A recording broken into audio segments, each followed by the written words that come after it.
Assalamualaikum warahmatullahi wabarakatuh. Bismillahirrahmanirrahim. Nahmaduka ya ghafuru ya syakuru. Mashalli wa sallim barik ala sayyidina maulana Muhammadin wa ala alihi wa sahbihi asma'in nama ba'du. Kula niki cerita ibadah sing ringan-ringan mawon. Tapi dadekne mlebu swarga. Terus kula badhe cerita siji madzhab Hasan Sadzili. Terus Hasan Sadzili niku thariqah sing dianut Gus Wafi. Kula nggih beberapa kali dapat ijazah saking Mbah Mun, saking bapak kula. Di antaranipun nggih pesen teng Gus Wafi, sebagian lewat kula ziarah teng Baruzak sih. Baruzak Termas. Abdul Hasan Asyadzili niku nate pas teng dalem ditamoni pemuda. Pemuda niku ngrutu. Di kampung kami banyak maksiat, di kampung kami banyak kesalahan. Niku sepundi? Jaga Abdul Hasan Asyadzili niku ringan. Sing jelas mboten sragen. Contohnya buatan seragen, sajane nggih persis, tapi zaman niku dereng ngeten seragen. Kok tenggen kula kathah maksiat ngeten-ngeten. Jawabe Abdul Hasan Asyadzili enteng ngoten. Man ahabba alla yu'sawaha fi ardi alla yu'sawahu fi ardi faqad ahabba alla tadhara maghfiratu wa alla tadhara syafa'atuhu sallallahu alaihi wasallam. Dadi wong bayangno donya ora ana salah, iku padha karo ora kepengin roh ghafure Allah Subhanahu wa ta'ala. Mulane madzhab Sadzili paling bandel, ngurusi wong bandel paling bandel nggih madzhab Sadzili. Angger kiai Sadzili iku ora umate macam-macam. Mulane teng Indonesia niku kok penak, sing keturunan putih seneng nabi, sing ireng nggih seneng nabi, sing ora keturunan nggih seneng nabi. Mulane setan niku bingung. Nyangkone sing seneng nabi keturunan putih tok, sing seneng keturunan ireng ya seneng nabi, sing ora keturunan ya seneng nabi, sing lakenan ya seneng nabi. Jadi kelompok itu kathah. Ini penting kalau aturaken mergi madhab Sadzili niku pancen dados pembanding madhab Sayyid Abdul Al-Haddad. Madhab Abdul Hasan Asyadzili niku sing paling masyhur diriwayataken dening Shahibul Hikam. Mergi Ibnu Athaillah As-Sakandari muridé Abdul Abbas Al-Mursi, Abdul Abbas Al-Mursi muridé Abdul Hasan sinten Asyadzili. Niku madhab ingkang bener-bener jadi pembanding. Mergi teng bab husnudzon niku beliau itu pakar. Orang itu bisa yarjuwa hawal yaumil akhir. Orang itu bener-bener dibikin nyaman mbek Allah mbek Rasul. Misalnya ngeten, sampean sowan Allah iku kudu arep-arep disangoni. Kena arep disangoni berarti nganggep Allah iku medhit. Mulane tomak niku penting. Tapi mbek pangeran aja mbek wong, tapi mbek pangeran mbek. Dados limangka nayar juwa hawal yaumal akhir. Riyen niku zaman kula alit. Niku anggere ana santri lunga iku sanggu sak umbalan. Mergo yakin kiai iku nyangoni. Lho diyakini nyangoni iku keren, berarti diyakini lomo. Lho kok yakin mlebu neraka, berarti nganggep Allah gak Rahman Rahim. Mulane yakin mlebu napa? Swarga. Mau modal urun maulid sak dina ora urun malah entuk. Terus niki rontok-rontok salah tapi semoga-moga itu sepura pangeran. Nggih wau. Nak sampean bener niku sifat ghafuri Allah nganggur, nggih. Kerhane efektif ana sing salah. Mulane wonten cerita wonten tiyang teng multazam donga ya Allah kula paringi mboten nate salah. Niku jawabe pangeran fa'ina adhu ghufra. Wong ora tau salah sifat ghafur iku nganggur. Niki cerita sing sampean aja niru kula. Niki cerita ilmu. Niku madzhab Abdul Hasan apa? Asyadzili. Benten madhabe Sayyid Abdul Al-Haddad itu jalure khauf. Jadi dosa gede apa cilik? Ora ana gede ora ana cilik. Ki aja delok sing mbok dosani, aja delok dosane tapi delok sing mbok dosani iku sapa. Misale Gus Wafi ngutus santri teng mriki, "Jong tukokno rokok." Rokok itu barang makruh misal. Mestinya kan santri oleh bantah, niki kiai ku piye to barang makruh kok kon nuku. Tapi masalahnya arah dituruti ya gelo tenan. Jadi ojo delok kongkonane itu penting ra penting, tapi mukhalafah itu sababul fir. Misalnya kados kula niki teng mriki kan wonten botol minuman. Cung pindah rene itu kan barang sepele. Terus sampean takok urgensinya apa ya harus dipindah. Iku santri mangkelno to. Yus dipindah wae pokoke penting nurut iku cara pandang Sayyid Abdul Al-Haddad. Ki jogeman bantah pangeran senajan to perintahe sepele. Piye-piye mukhalafah ngono iku jenenge Nah cara Abdul Hasan Asyadzili nggih boten barang gede mbek cilik kudu ana bedane wong ana kabair ana sawair. Mosok WA janda beda mbek goncekno ya kudu beda. Wong WA tok kok padha mbek napa? goncekno iku kudu beda, kudu ana sawair, kudu ana napa? Kabair. Tapi cara Sayyid Abdul Haddad mboten delok sing mbok maksiati iku sapa. Sehingga khazanah kita niki penuh dengan ilmu. Lan itu wonten bab ijtihad. Ijtihad niku ruangannya luas sekali. Ya kula bolak-balik nyontokno. Kula sakniki kan jare wong akeh kiai gedhe. Jare wong akeh kula niku kiai gedhe. Nek diundang manakipan tangga yo bingung. Ora teko sawane iki gede sombong diundang wong cilik ora teko. Teko iku mahjubno kiai sing ora tau pahayu. Gue bingung. Nyatane kula ora teko nggih do matur nuwun Gus. Athok kula mboten lakon. Nah kula teko kan mesti ordere teng kula mboten. Cara sing tok pitik gede nggih kula, salam templek gede nggih kula. Berhubung kula ora teko ngresgeni tiyang kathah. Saiki misalnya tentang takok kiai gede diundang musala cilik kesunatan teko apa makruh teko? Cara ijtihad, cara sampean makruh teko napa kesunat? Kalau misalnya diundang ning Sragen ning musala Penceng. Kalau niku sunat teko napa haram teko? Haram ya bener lagi haram ya. Setuju haram. Mergo mahjubno ya haram setuju terus. Itu ijtihad. Ijtihad itu ranahnya itu karena nggak bisa ditebak. Ijtihad itu nggak bisa ditebak. Kalau ada cerita kata tentang istihad, niki betapa umat Rasulullah umat sing bejo, pilihan-pilihan istihadnya dibenarkan. Masyhur tenggene cerita Bani Quraidah. Nabi ngendikan, engkau kue jogeman sholat asar kecuali sampai neng kampung Bani Quraidah. Ternyata kurang 2 kilo atau 3 kilo matahari itu mau terbenam. Sebagian sahabat sholat sebelum sampai Bani Quraidah karena takut sampai Bani Quraidah sudah kodok nopo asar. Sebagian tetap sholat di Bani Quraidah meskipun sudah kodok asar. Ketika lapor Nabi semuanya dibenarkan. Semenjak itu ada pintu sing darani pintu nopo ijtihad. Mengenai gua bolak-balik cerita, wonten kiai nak tangkok, cung kowe ngaji mek sapa, ngaji kalian tiang niki. Kiaimu tahu nangis mboten, lereni ngaji mek kiai ra iso nangis, berarti atine atos. Nah, Abdul Hasan Asadili takok cung kowe ngaji mek kiai sapa, kiai fulan. Tahu guyu mboten nate, lereni kiai ra iso syukur mbok jeni. Kiai ra iso syukur kok mbok jeni. Karena itu masalah ijtihad. Nggih masalah napa? Ijtihad. Ijtihad itu polanya enggak jelas. Wonten kiai ora gelem mulang wedok nggih kathah, alasane wedi fitnah. Membanjeni iman pas-pasan mawon nembe wong ayu ya bingung. Tapi nak diwalik, nak kiai ora gelem mulang wong wedok terus sing mulang wong fasik, aliran sesat iku ya repot. Kowe ngrasa paling gak sesat. Ya sudah seperti itu tuh masalah-masalah apa? Ijtihad. Nah, kalau tak cerita saat ini balik cerita tentang Burda. Burda nu nak ngelem Kanjeng Nabi.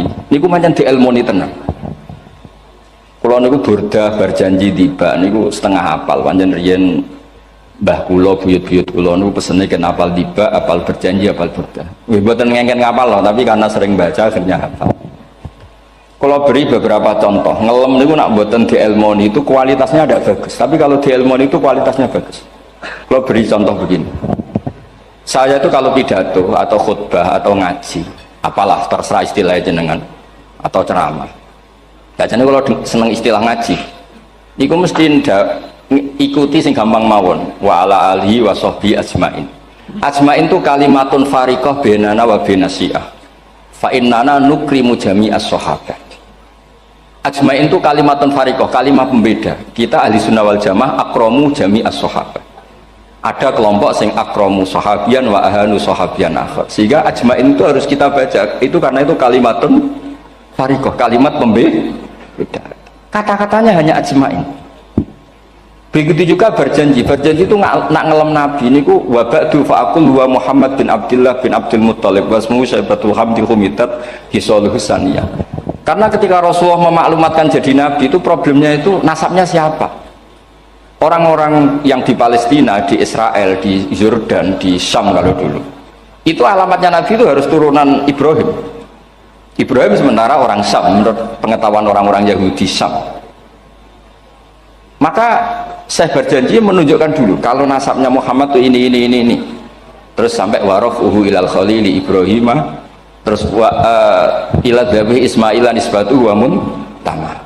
Terus setelah itu terus beliau ngendikan wa adnanu bila raibin inda dzamil ulumin sabiyah ila dzabihi ismail nisbatu wa mun. Terus ketika berjanji di Karang itu sudah ada faham-faham yang seakan-akan babahnya Nabi itu ada masalah. Terus beliau ngendikan, ini Syaibatul Hamdi, Sayyid Abdul Muthalib itu orang yang ketika buka Ka'bah, buka Zam-Zam, saurip-uripnya muji pangeran. Terus banyak lagi wasumi'a fi sulbihin Nabi sallallahu alaihi wasallam dzakarallaha ta'ala walab. Mbah yang ini bahkan dengar ketika Nabi masih di punggungnya membaca tasbih. Terus sampai fa'azim bihi min ikdin ta'allaqat kawakibud duriyah wa kaifala wa sayyidul akramu sallallahu alaihi wasallam wasitatuhumun tak. Nabi itu orang suci, makanya harus lewat rahim yang suci, harus lewat bapak yang suci, mbah yang suci, sampai ila khalilir rahman Ibrahim alaihis salam. Makanya terus dinagumkan nasabun tahsibul ula bikhulau, terus tarokus sifaha falam yusibum aruhu min adami wa ila abihi wa ummihi, karena kabeh sonal ismihi, semuanya itu untuk menjaga asmanya Nabi Muhammad sallallahu alaihi wasallam. Kemudian Burda membentuk itu dalam bentuk nazuman. Misalnya beliau ngendikan Rasulullah itu mutiara, jadi ketika dakwah berpola ya baik, ketika tidak berpola juga baik. Beliau cara muji Nabi fadurru yazdatu husnan wa huwa muntazimun, namanya mutiara ketika diuntai pasti sangat indah, tapi terus-terusannya itu walaysa yang kusu qadran ghairu muntazimi, tapi namanya mutiara mbok berserakan pun tetap indah. Jadi unik. Jadi ketika beliau uji Nabi dakwah tertib, pernah sholat tuh harus begini, harus begini, harus begini, beliau sholatnya tuh maknina tertib. Tapi Nabi pernah sholat gak tertib, duhur tuh 2 rakaat. Mana anak kiai rodok lalinan itu ya anak sana tuh duhur 2 rakaat. Tapi barokahnya Nabi duhur 2 rakaat diketahui cara sholat kalau salah itu gimana. Umpama Nabi sholatnya bener terus, itu akan kesulitan kita solusinya ketika ngalamin apa? Kesalahan. Makanya Nabi ngendikan ma kuntu ansa walakin unas sali as-sunnah, aku mestinya ratau lali tapi didesain lali biar bisa jadi sunnah. Wonten tiyang salate sawi maca surat Baqarah, wonten tiyang badhe njupuk wedhuse lah cara Indonesia, bareng kesuwen diambeke mufaraqah. Walhasil Mu'ad matur Nabi, ini munafik di tengah-tengah sholat kok mufaraqah. Si penggembala unta ini juga ngeklaim, ya Rasulullah imam kita tidak benar, sholatnya kesuwen. Pikirannya wong ora bela imame, ternyata Nabi gak belok sing ngangon. Afattanun anta ya Mu'ad, wong imam wong seragen surat Baqarah wis pokoknya kulo lah. Jadi Islam itu segampang itu, semudah itu, sehingga wonten tiyang nu isane maca kulhu rakaat lagi kulhu saniyah nggih kulhu pokoke kulhu sampai sok makmume ku mangkel. Waduh si imam iki gak keren, mosok main apa kulhu.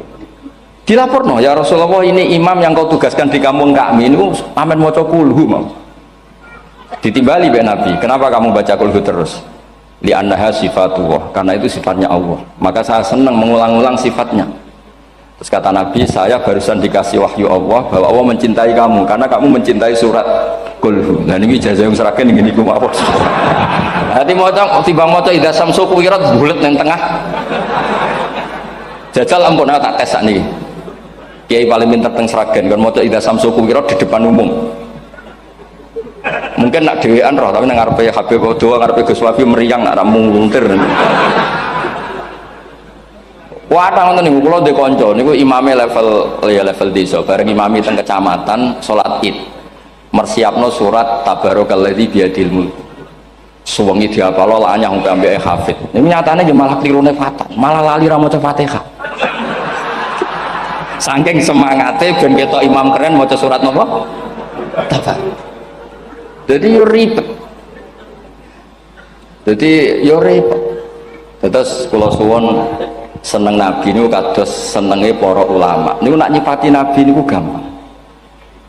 Kula niki beto kitab Saraibun Burdah kalian Saraibun Barjanji. Niku kalau ngelem Nabi niku sederhana so. Tapi itu yang mengena.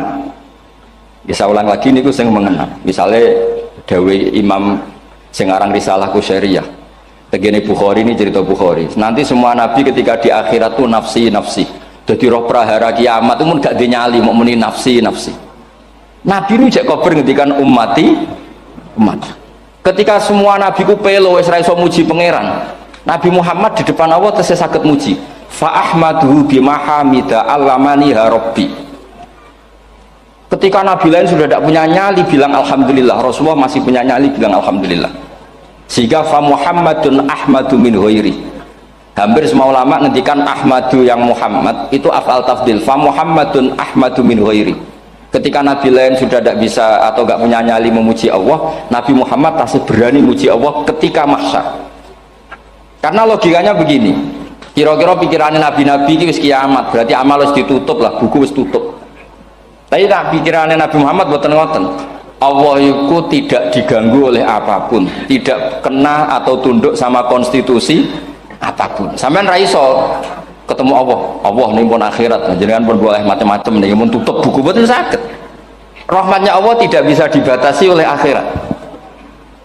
Saya ulang lagi, rahmatnya Allah tidak bisa dibatasi oleh akhirat. Makanya Nabi tetap berani mengajukan syafaat meskipun sudah finish, sudah akhirat sudah finish. Juga Nabi muji-muji Allah, akhirnya Allah ngendikan ya Muhammad irfa' ra'sak wasal tu'tah wasfa'tu syafa'. Sudah Muhammad, kamu minta apa tak kasih.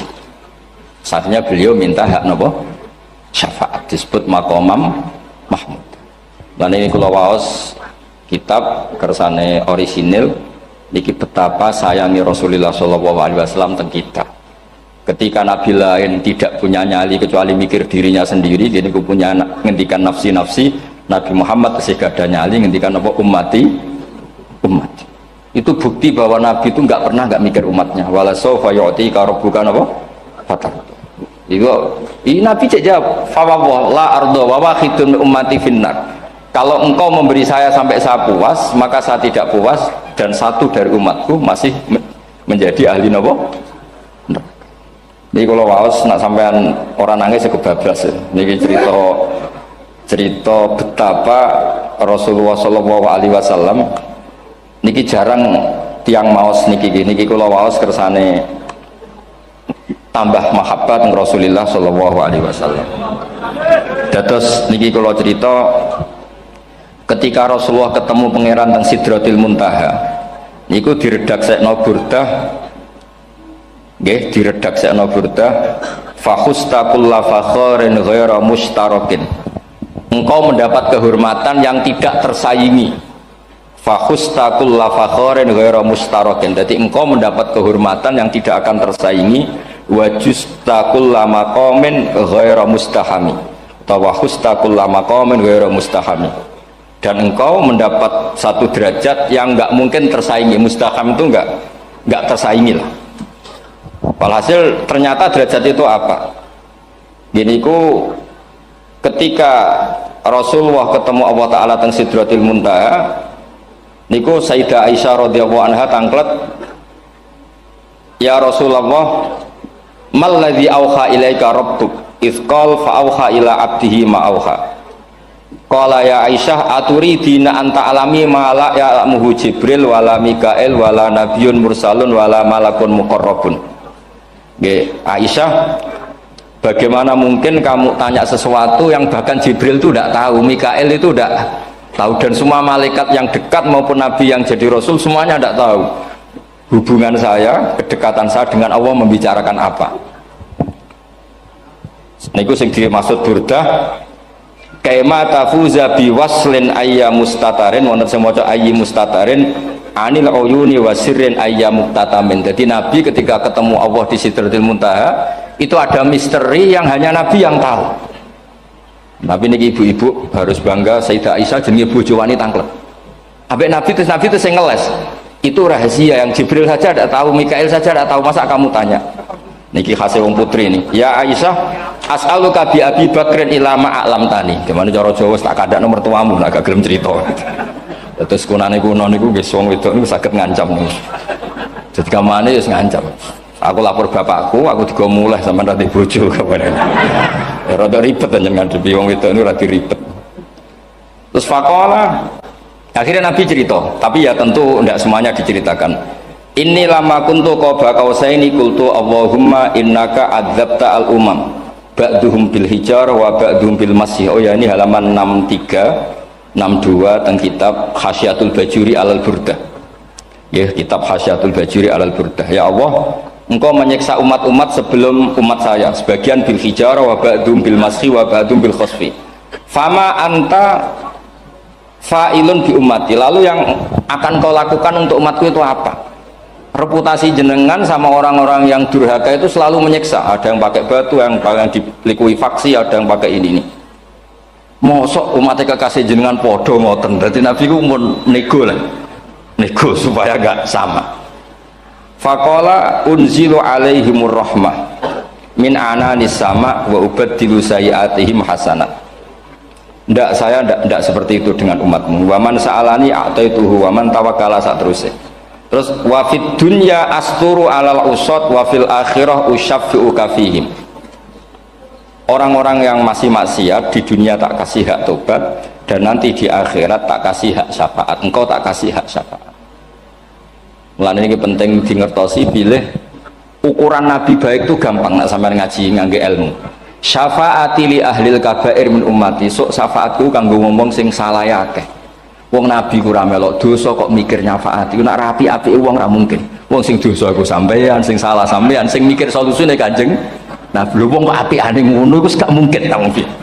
Wong sing salah iku sampean, sing diutang yang sampean, sing kasus iku sampean, sing mikir Kanjeng.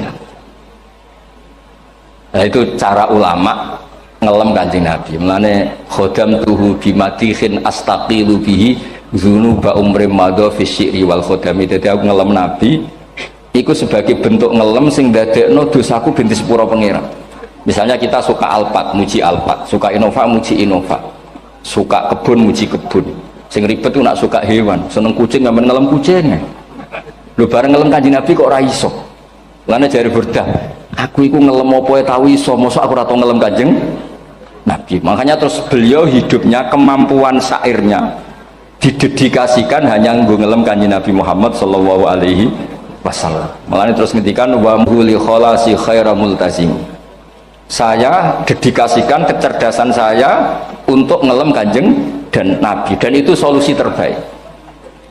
Dan nak ngelem Kanjeng Nabi kadang kebablasan, sampai dikritik banyak ulama karena kebablasan. Gini masyhur beliau ngendikan wala yadi ka rasulullah jahu kabi idzal karimu tajalla bismi muntaqimi.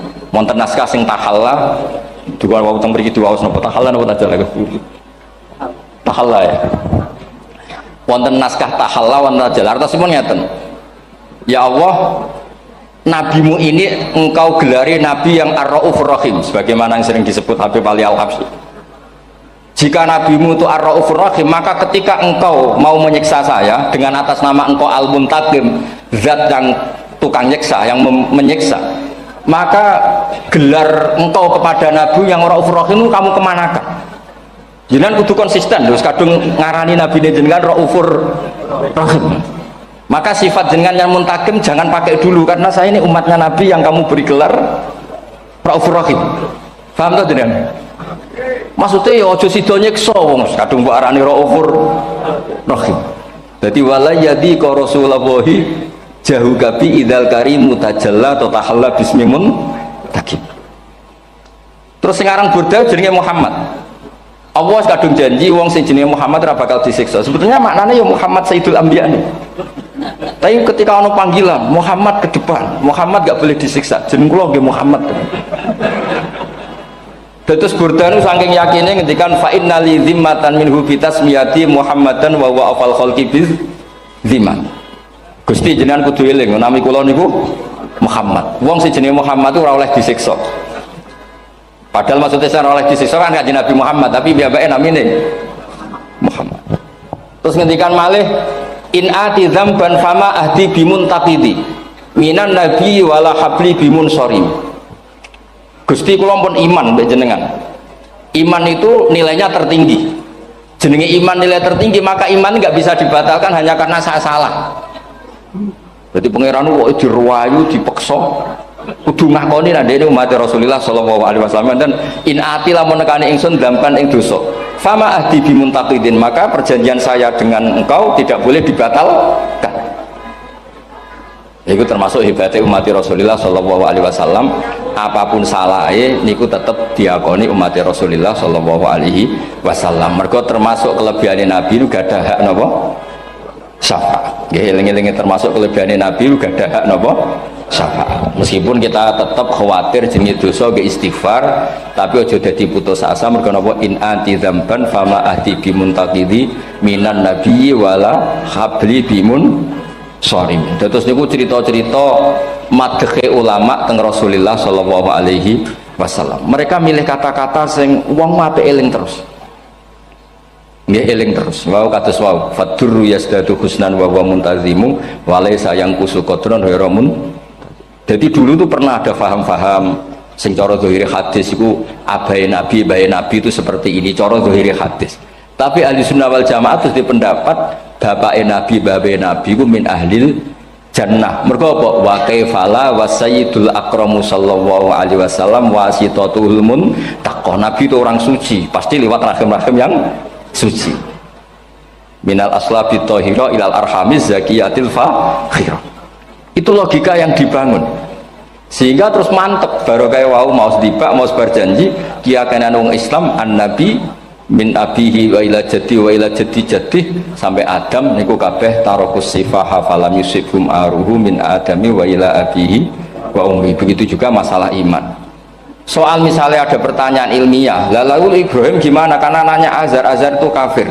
Zaman ada Nur Rasulullah sallallahu alaihi wasallam, Azar belum kafir. Setelah intikal ke Ibrahim baru Azar kafir. Atau ada yang menjawab istilah abun di situ itu majaz. Sebetulnya Azar bukan bapak kandung tapi apa?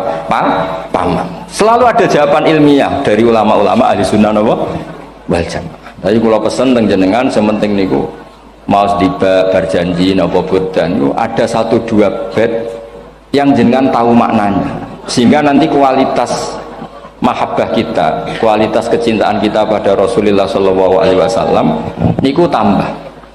Misalnya ngeten kula kan nekuni tafsir ya. Ada ayat rubama yawaddul ladzina kafaru law kanu muslimin. Niku hampir semua mufassir konsensus sepakat jengben nak wong Islam mlebu neraka. Niku sampean kudu donga nak mlebu neraka muga-muga jejer wong kafir sing kecangkeman. Niku dinyek. Jarene iman nekani mau oleh jutene neraka padha wae aku.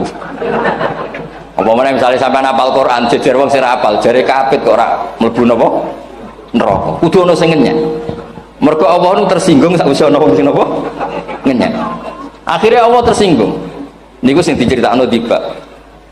Wa izzati wa jalali la ja'altu man akhlasa li bisyahadati kaman kadzdzaba bi.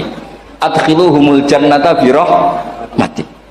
Ora iso wong dekne tauhid apapun salahe mung dekne ndek tauhid ora ngarah dadi ahli neraka selawase kaya wong kafir. La ja'altu ora bakal gawe sapa ingsun man akhlasa li bisyahadah orang yang tauhidnya benar kamang kadzdzaba bi sebagaimana orang yang tidak bertauhid sama saya. Adkhiluhumul jannata bi rahmat. Padahal Allah dilapuri malaikat, malaikatnya kira diprovokatif. Malaikatnya lapure wajadnahum asrafu ala anfusihim wa wajadna amalahum minadz-dzunubi ka'amsalil jibal. Jare pangeran wis timbang seputi Gusti manane salah tok. Reputasine salah tok. Ghairu annahum yasyaduna alla ilaha illallah wa anna muhammadar.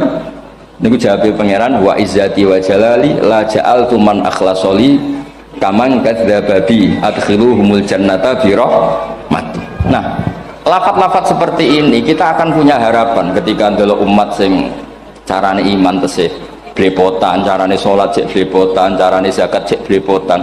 Kita selalu punya harapan barokahnya iman, barokahnya mahabbah ning Rasulullah sallallahu alaihi wasallam, mereka tambah hari tambah baik. Jangan beragama yang tidak punya harapan, karena agama ini bagi yang punya harapan. Dimangka yarju wal yaumal akhir, bukan yang tidak punya harapan. Mengkaji Nabi sekaruan Nabi orang terbaik dilarani wong Taif, disiksa wong Mekah. Niku malaikat usul kula siksane ya Rasulullah karena mereka menghina kekasih Allah. Mereka ada iman. Nabi masih punya harapan. Mungkin mereka ada iman. Tapi asallah ayyukhrija bal arju ayyukhrijawah min aslabihim may ya'budu wa la yusyriku bihi syai'an. Anak bapak orang iman, aku cek di harapan anak putune iman. Dan sedekah Rasulullah sallallahu alaihi wasallam. Sakniki kata bapak era poso, anaknya melok TPQ, bareng poso juk gendong, akhirnya bapak izin melok poso. Bapaknya maca Quran ra tau, bapaknya nekani wisuda anaknya hafid. Mana bapak Esra kena dibentuk, ya arep-arep nopo anak. Nah anak era kena dibentuk ya arep-arep putune nganti Imam Mahdi turun nang ngoten wae. Pokoke agama niki limangka nayarjuha wal yaumal akhir. Terus kula suwun sak napa madzhab Abdul Hasan Asyadzali. Nggih pancen madzhab niku kathah tapi kula suwun agama teng zaman akhir dawuh Mbah Mun kudu kathah rojae. Nggih mergi walladzina amanu asyaddu hubbal lillah dawuh Imam Ghazali ar-roja yuqaddam alal khauf. Mergo roja dadekno mahabbah. Orang yang punya harapan itu lebih mudah mahabbah. Dan hubungan kita dengan Allah itu hubungan mahabbah. Ini ku walladzina amanu asyaddu hubbal lillah. Saman ro anake wakal kok hubungane putus asa mesti maksudno. Tapi nek hubungane iso wae saiki nakal so ben gak. Iso wae saiki goblok so ben gak. Senajan to so ben ra terbukti lah, penting hidup itu ada harapan. Guys, penting hidup itu apa? Ada harapan. Kata ulama ngendikan afdhalul ibadah intidharul farad. Apa-apa ibadah selalu punya apa? Harapan. Terus Indonesia yang seperti ini kita berharap akan lebih baik, akan lebih baik. Wong cilik kula niku sing jilbaban mau keluarga ketok. Saniki kathah tiyang napa? Jilbaban. Cilik kula tiyang salat di masjid nggih mboten serame sekarang. Sampeyan ra iso grutu, tapi salat tok tapi atine ngene-ngene. Wah ya ribet nak ngoten sampeyan nyoal ideal nggih ribet. Pira-pira gelem napa? Pira-pira purun napa? Salat purun teng masjid. Sampeyan ndak usah memaksa ideal, wong kita ndak pernah napa? Ideal. Kula suwun cerita-cerita teng tiba teng berjanji bahwa Nabi sahibus syafa'ah. Nabi nu tiyang sing peduline napa ummati. Jadi ketika Nabi lain mboten gadah nyali ngadepi hisab, ngene iku do muni nafsi, Nabi tesih gadah nyali mikir umate ngendikan ummati. Carane apa? Muji pangeran bimahamida allamani rabbi. Lane dawuh iki teng ulama-ulama dawuh fa Muhammadun ahmadu min ghairi. Makanya summiya Muhammadan mergo li annahu satu wasammihi idza wada'atihi Muhammadan li annahu satu madun apa ubah wa summiya Ahmad li annahu ahmadu min ghairi.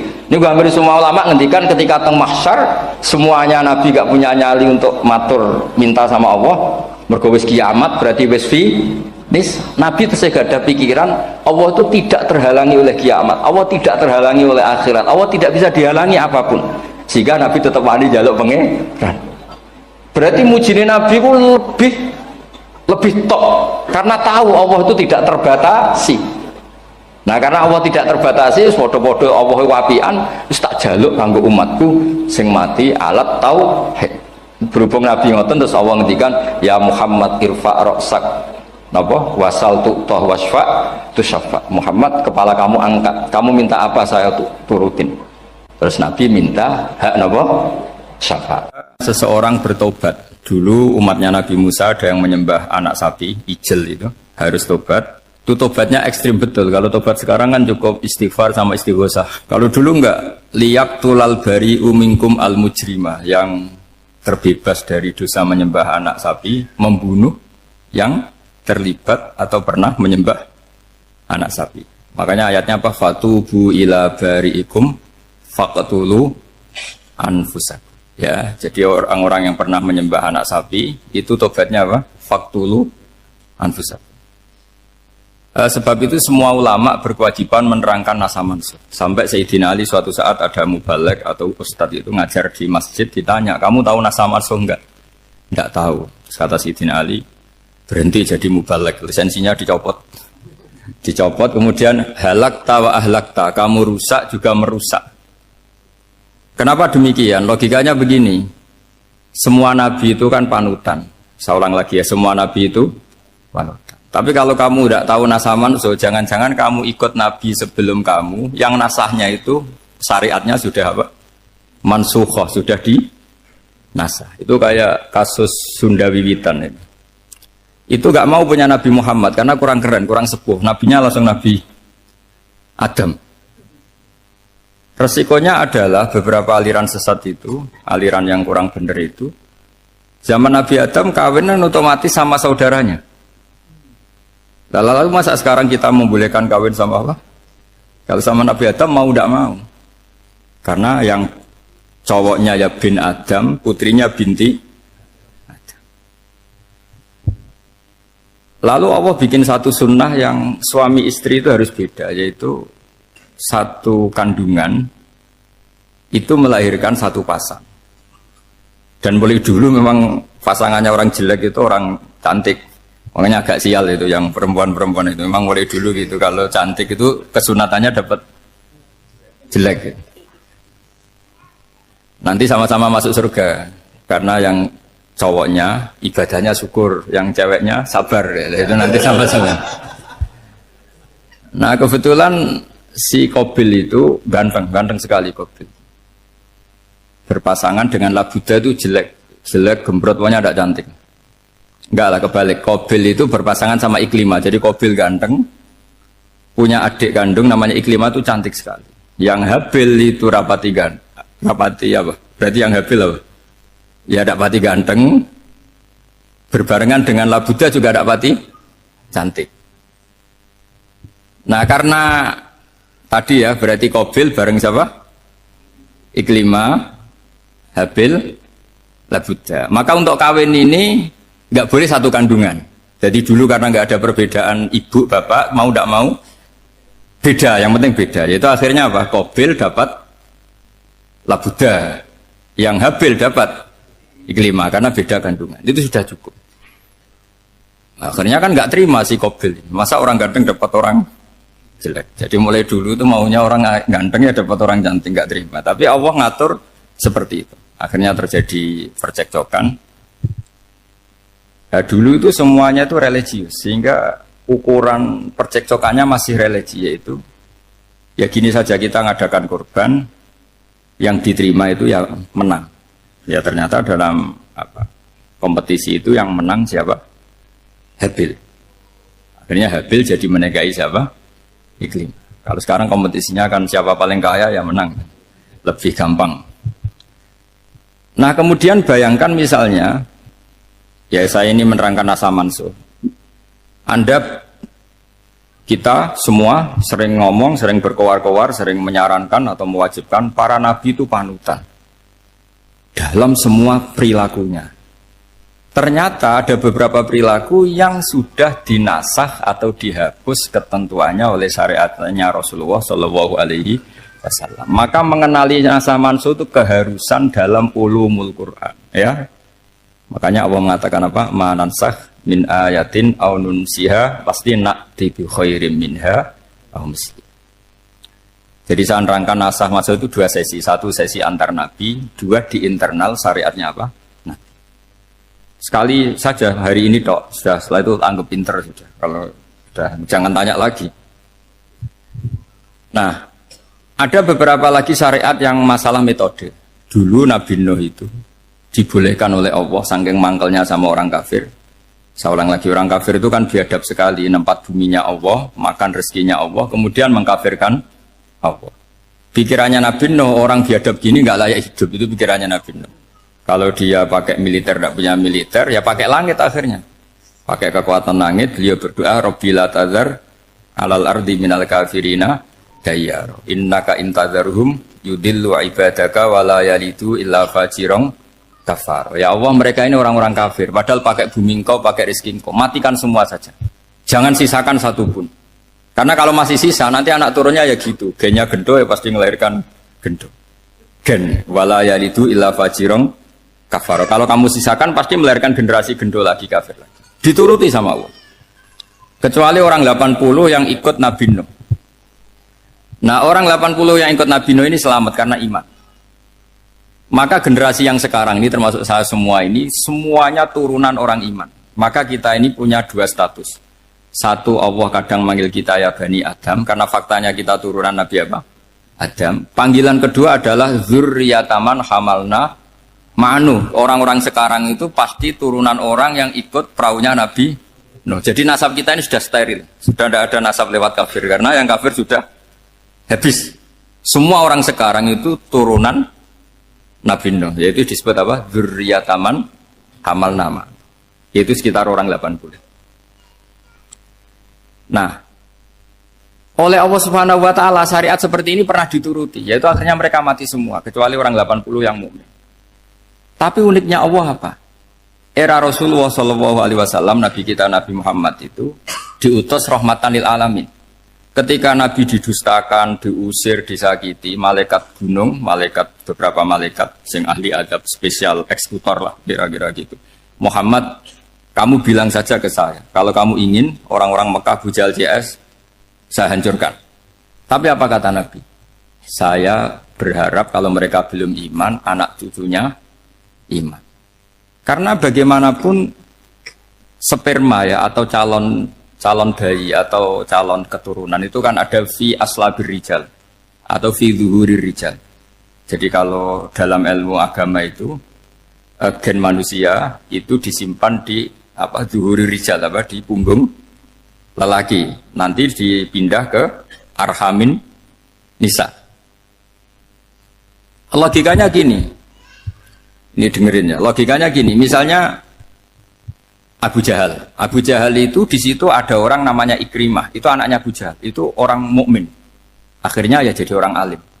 Abu Lahab itu di rahimnya di punggungnya ada perempuan namanya Darroh, akhirnya juga orang mukminah.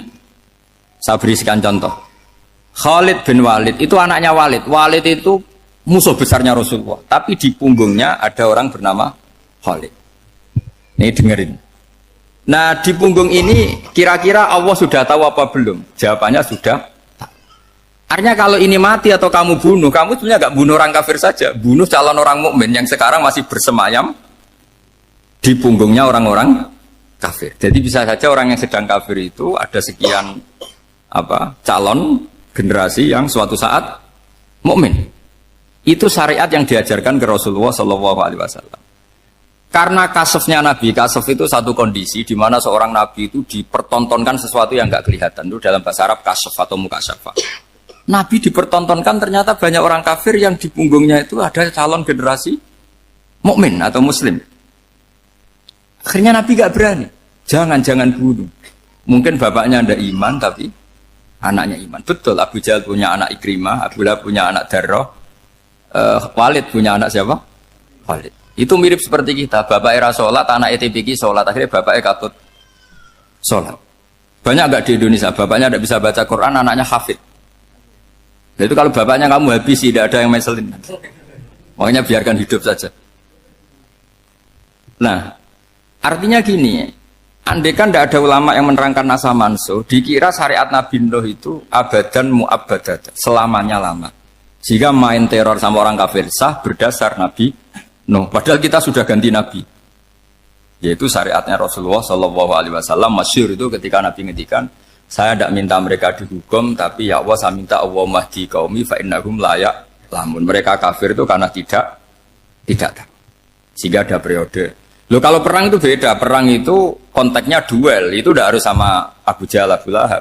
Ada penjahat mau bunuh kamu wajib perang nggak? Wajib. Penjahatnya meskipun muslim apa harus kafir? Meskipun muslim. Maka kata ulama fikih sebetulnya perang duel itu bukan syariat muslim sama kafir tok. Masih muslim sama muslim, misalnya ada orang mau merkosa istri kamu, terus dia pamit gini, saya muslim loh, beri hak loh. Nggak bisa. Saya penjahat loh, muslim, jadi kamu nggak boleh merangin saya, ngelawan saya kan muslim. Nggak bisa, tetap harus dilawan. Makanya kata ulama-ulama fikih, pertarungan sama musuh itu tidak harus sama orang kafir. Orang muslim pun yang mengganggu kehormatan kita, misalnya mau merkosa istri Anda, itu harus dilawan. Makanya Nabi ngendikan, mangkutila duna mali fahuwa syahid, mangkutila duna harimi fahuwa syahid. Orang yang mati karena membela kehormatan keluarganya atau hartanya, maka dia mati syahid. Dan penjahat yang mati ini muhaddarun damu, diabaikan, sehingga nggak kena kisos, membunuhnya nggak kena. Misalnya ada penjahat mau bunuh kamu duel, menang. Kamu nggak kena kisos karena ini muhaddarun damu, diabaikan kehormatannya. Padahal dia muslim, apa? Muslim. Ini perlu. Jadi ini mengaji ini agak jelimet, tapi gampang. Kan kalau paham nggak paham selesai, jadi yang nggak baca selesai itu.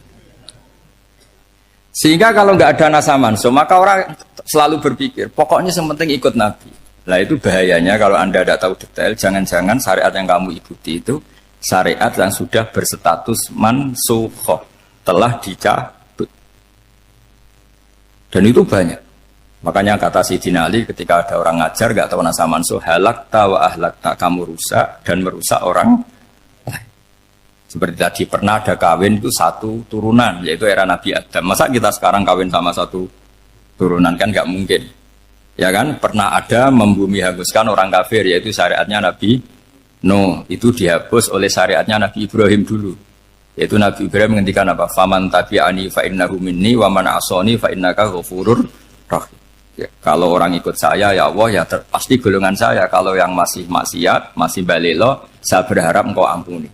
Akhirnya banyak orang kafir tobat. Coba era Rasulullah itu semua orang kafir Mekah itu kafir. Nabi belum wafat. Itu sudah ada 114.000 mukmin semua. Jadi Nabi menangi mayoritas orang menjadi mukmin dari mayoritas kafir. Yaitu disebut wara'aitan nasa yadkhuluna fi dinillahi afwaj. Andai kan Nabi Muhammad pakai syariatnya Nabi Nuh, bisa nggak ngislamkan orang sebanyak itu? Nggak bisa kan? Maka ini penting mengenali nasab mansur. Jadi periode cara wong Jawa maksud no tuntas, Rabila Tadar itu, pasot tuntas itu, menghabisi itu habis di periode Nabi siapa? Nuh. Syariat itu sudah nggak dipakai lagi. Yang dipakai apa? Faman tabi'ani fa innahu minni wa man asani fa innaka ghafurur rahim. Lah Nabi Muhammad ini nabi yang kena khitab anit tabi' millata Ibrahim hanifah. Jadi masternya Nabi Muhammad itu mentornya Nabi Ibrahim. Sehingga syariatnya ya faman tabi'ani fa innahu minni wa man asani fa innaka ghafurur rahim. Tidak syariat Rabbila tadzar alal ardi minal kafirina daya. Jelas ya. Jadi mengenali nasa manso itu penting sekali karena kalau ndak Anda halakta wa ahlakta, kamu merusak diri kamu sendiri juga merusak orang lain karena menfatwakan hukum yang sebetulnya sudah berstatus mansukh. Hanya berdasar itu kan syariatnya nabi-nabi dulu. Syariat yang apa? Syariat yang nggak pernah terhapus hanya satu, usuluddin, yaitu tauhid. Itu sama. Tapi kalau syariat itu beda-beda atau furu'iyah itu beda-beda. Itu tadi saya beri contoh era Nabi dulu kalau ada pakaian najis dipotong, dibuang. Era Nabi Muhammad dicuci. Orang kafir dihabisi oleh langit. Era Nabi Muhammad nggak boleh, bahkan didoakan Allahumma hdi qaumi fa innahum la ya'lamun. Di Qur'annya apa? Wa inna haddum minal musyrikin astajaraka fa'jirhu hatta yasma'a kalam Allah summa ablihu ma'mana. Jadi kalau ada orang kafir nggak boleh main dihabisin, mereka beri peluang untuk mengkaji kitabullah hatta yasma'a kalam Allah. Kalau mereka sudah berpeluang ngaji, harus summa ablihu ma'mana, harus dijamin keamanan. Ya, karena apa? Dzalika bi annahum qaumul la ya'lamun. Bagaimanapun mereka memang karena tidak tahu. Nah, kenapa tidak tahu? Enggak. Karena tadi mereka tertutup oleh kultur yang beratus-ratus tahun. Babanya mereka menyembah batu, menyembah berhala. Ya taunya itu ya Tuhan. Bagaimana Anda bisa menjelaskan sesuatu yang sudah beratus-ratus tahun kan tidak gampang. Maka ada periode dimaklumi, apa?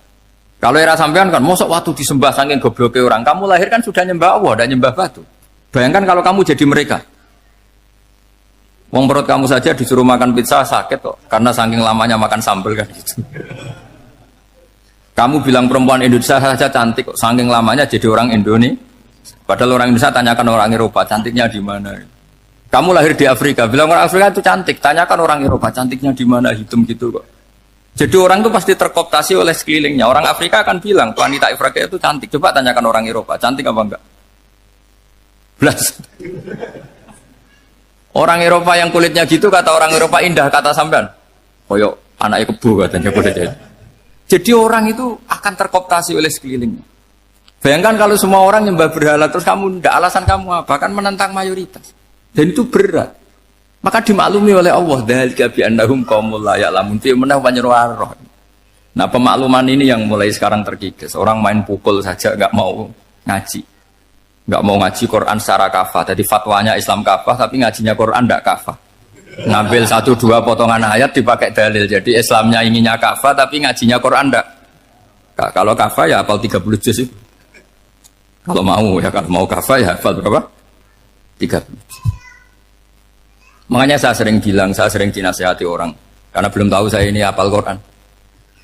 Bapak harusnya Islam itu kafah. Kata saya ya dimulai dari konsep Islam itu kafah dulu. Apa ya hafal Quran secara kafah.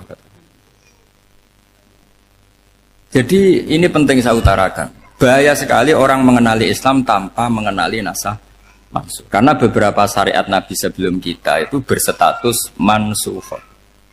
Terus contoh berikutnya, ini nasah mansukh antar Nabi apa khusus internal Nabi? Antar Nabi aja nggak selesai nih sampai subuh aja nggak selesai. Contoh yang paling keren mungkin cowok semua senang. Nabi Dawud dulu istrinya berapa? 99. Nah, itu kalau masih halal itu kan berarti jenengan tuh punya istri berapa? Wah, kan ngeri betul. Punya satu aja repotnya gitu apalagi berapa? Punya 99. Terus kamu bilang gini, ini kan syariatnya Nabi Dawud, Nabi kan bisa diikuti. Pernah ada periode di mana seperti itu boleh. Jadi makanya mau tidak mau ngenali nasah mansukh itu harus. Kalau enggak ya kamu masih berkeyakinan boleh beristri berapa? Nah ini penting saya utarakan. Makanya Sayyidina Ali itu kalau ngetes calon mubaligh, kira-kira kalau Kemenak dulu inginnya apa? Sertifikasi apa? Mubaligh. Itu tanyanya gitu. Ta'arifun an-nassa wal mansukh, kamu apa tahu nasah mansukh? La. Jawabnya Sayyidina Ali, halak tahu, kamu orang yang rusak. Karena tadi takutnya ada syariat yang sudah mansukh dipakai. Itu tadi misalnya kita ini tidak umatnya Nabi Nuh, tapi pakai syariat Robbila tadar alal ardi minal kafirina. Terus ketiga begini, misteri manusia itu. Dan ini kita tidak pernah tahu sampai kiamat, tapi ini ilmu harus kita diskusikan. Misalnya saya ini namanya Bahauddin. Saya sekarang hidup sampai 2019 sekarang. Kan hanya Allah yang tahu berapa turunan saya sampai kiamat dan statusnya kayak apa. Donald Trump juga gitu. Donald Trump itu sekarang kafir, tapi kita tidak pernah tahu nanti turunan keberapa ada yang Muslim. Lah turunan yang calon Muslim ini diletakkan di mana kita tidak tahu. Yang jelas kalau kamu bunuh itu katut itu. Artinya gini, logika membiarkan orang kafir itu ya ada logikanya gitu. Logika membunuh karena mereka mau membunuh kita ya ada logika fikihnya, karena kalau kita ada membunuh dibunuh. Makanya semuanya hukum ini terus bergantung al-hukmu yaduru ma'ilatihi wujudan wad. Di sini terus dipertemukan. Makanya semua nabi itu kalau yang namanya membunuh pasti pas perang saja, karena ini kondisi yang memang pilihannya hanya dua, kalau nggak dibunuh ya membunuh. Ada duel lah ternyata. Maka ini butuh kajian fikih dan orang nggak boleh subjektif dalam hal ini. Saya ulang lagi, tidak boleh subjektif. Karena tadi, orang yang kamu katakan sekarang misalnya Zaid, kamu itu bodoh sekali. Kenapa bodoh? Nggak hafal Quran, nggak pernah kuliah, nggak pernah ngaji. Ternyata Zaid ini bersemayam calon anak yang alim alama hafal Quran. Namanya Umar, tapi masih jadi sperma. Suatu saat Zaid itu punya anak alim alama. Kan banyak orang nggak bisa baca Quran, punya anak hafid. Banyak nggak di Indonesia? Banyak nggak petani yang punya anak dekan? Petani punya anak dekan. Yang dekan punya anak naik kelas saja susahnya bukan main. Banyak kan? Nah ketika dibalik nanti ada dekan punya anak goblok, yang petani punya anak dekan, pinter mana? Kita tidak pernah tahu. Makanya ini kan ya sudah, kalau nggak pernah tahu ya bilang saja wallahu alam, kan selesai. Daripada keminter keliru kan ada wallahu alam. Makanya cerita favorit guru saya, Kiai Haji Maimun Zubair itu punya apa namanya Kiai Zubair. Itu cerita favoritnya itu ada santri namanya Soleh. Soleh itu alim alam. Orang Madura itu cara berpikir kan kalau kiai saja alim seperti itu, apalagi bapaknya. Pas bapaknya main ke pondok, santrinya ada ribuan. Bapaknya main ke pondok itu, sholat itu ya gak bener, gak sesuai sunnah Rasul lah kira-kira gitu. Sudah sholat itu gak bener, apa-apa gak bener. Masih ditakwil sama santri Madura karena orang Madura itu kultus. Mungkin khilaf itu satu khusus, pokoknya perlakuan khusus. Suatu saat saking bodohnya orang itu, kenceng tuh pinggir musola. Wah ini nggak bisa ditakwil lagi, akhirnya nggak bisa ditakwil tuh nggak. Wah ini sudah nggak bener ini, nggak bener. Singkat cerita santri tadi nggak kuat matur ke kiainya, Pak Yai, jenengan sealim itu kok bapaknya segoblok itu. Kenapa? Ya, dia kenceng pinggir musola. Oh bapak saya tuh pinter sekali.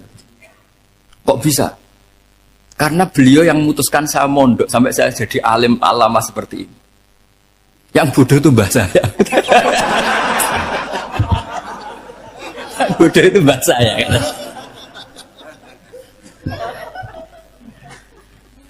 Artinya gini, sekarang misalnya Anda dekan, atau Anda rektor, atau Anda profesor, atau Anda kiai top, mubalek kondang.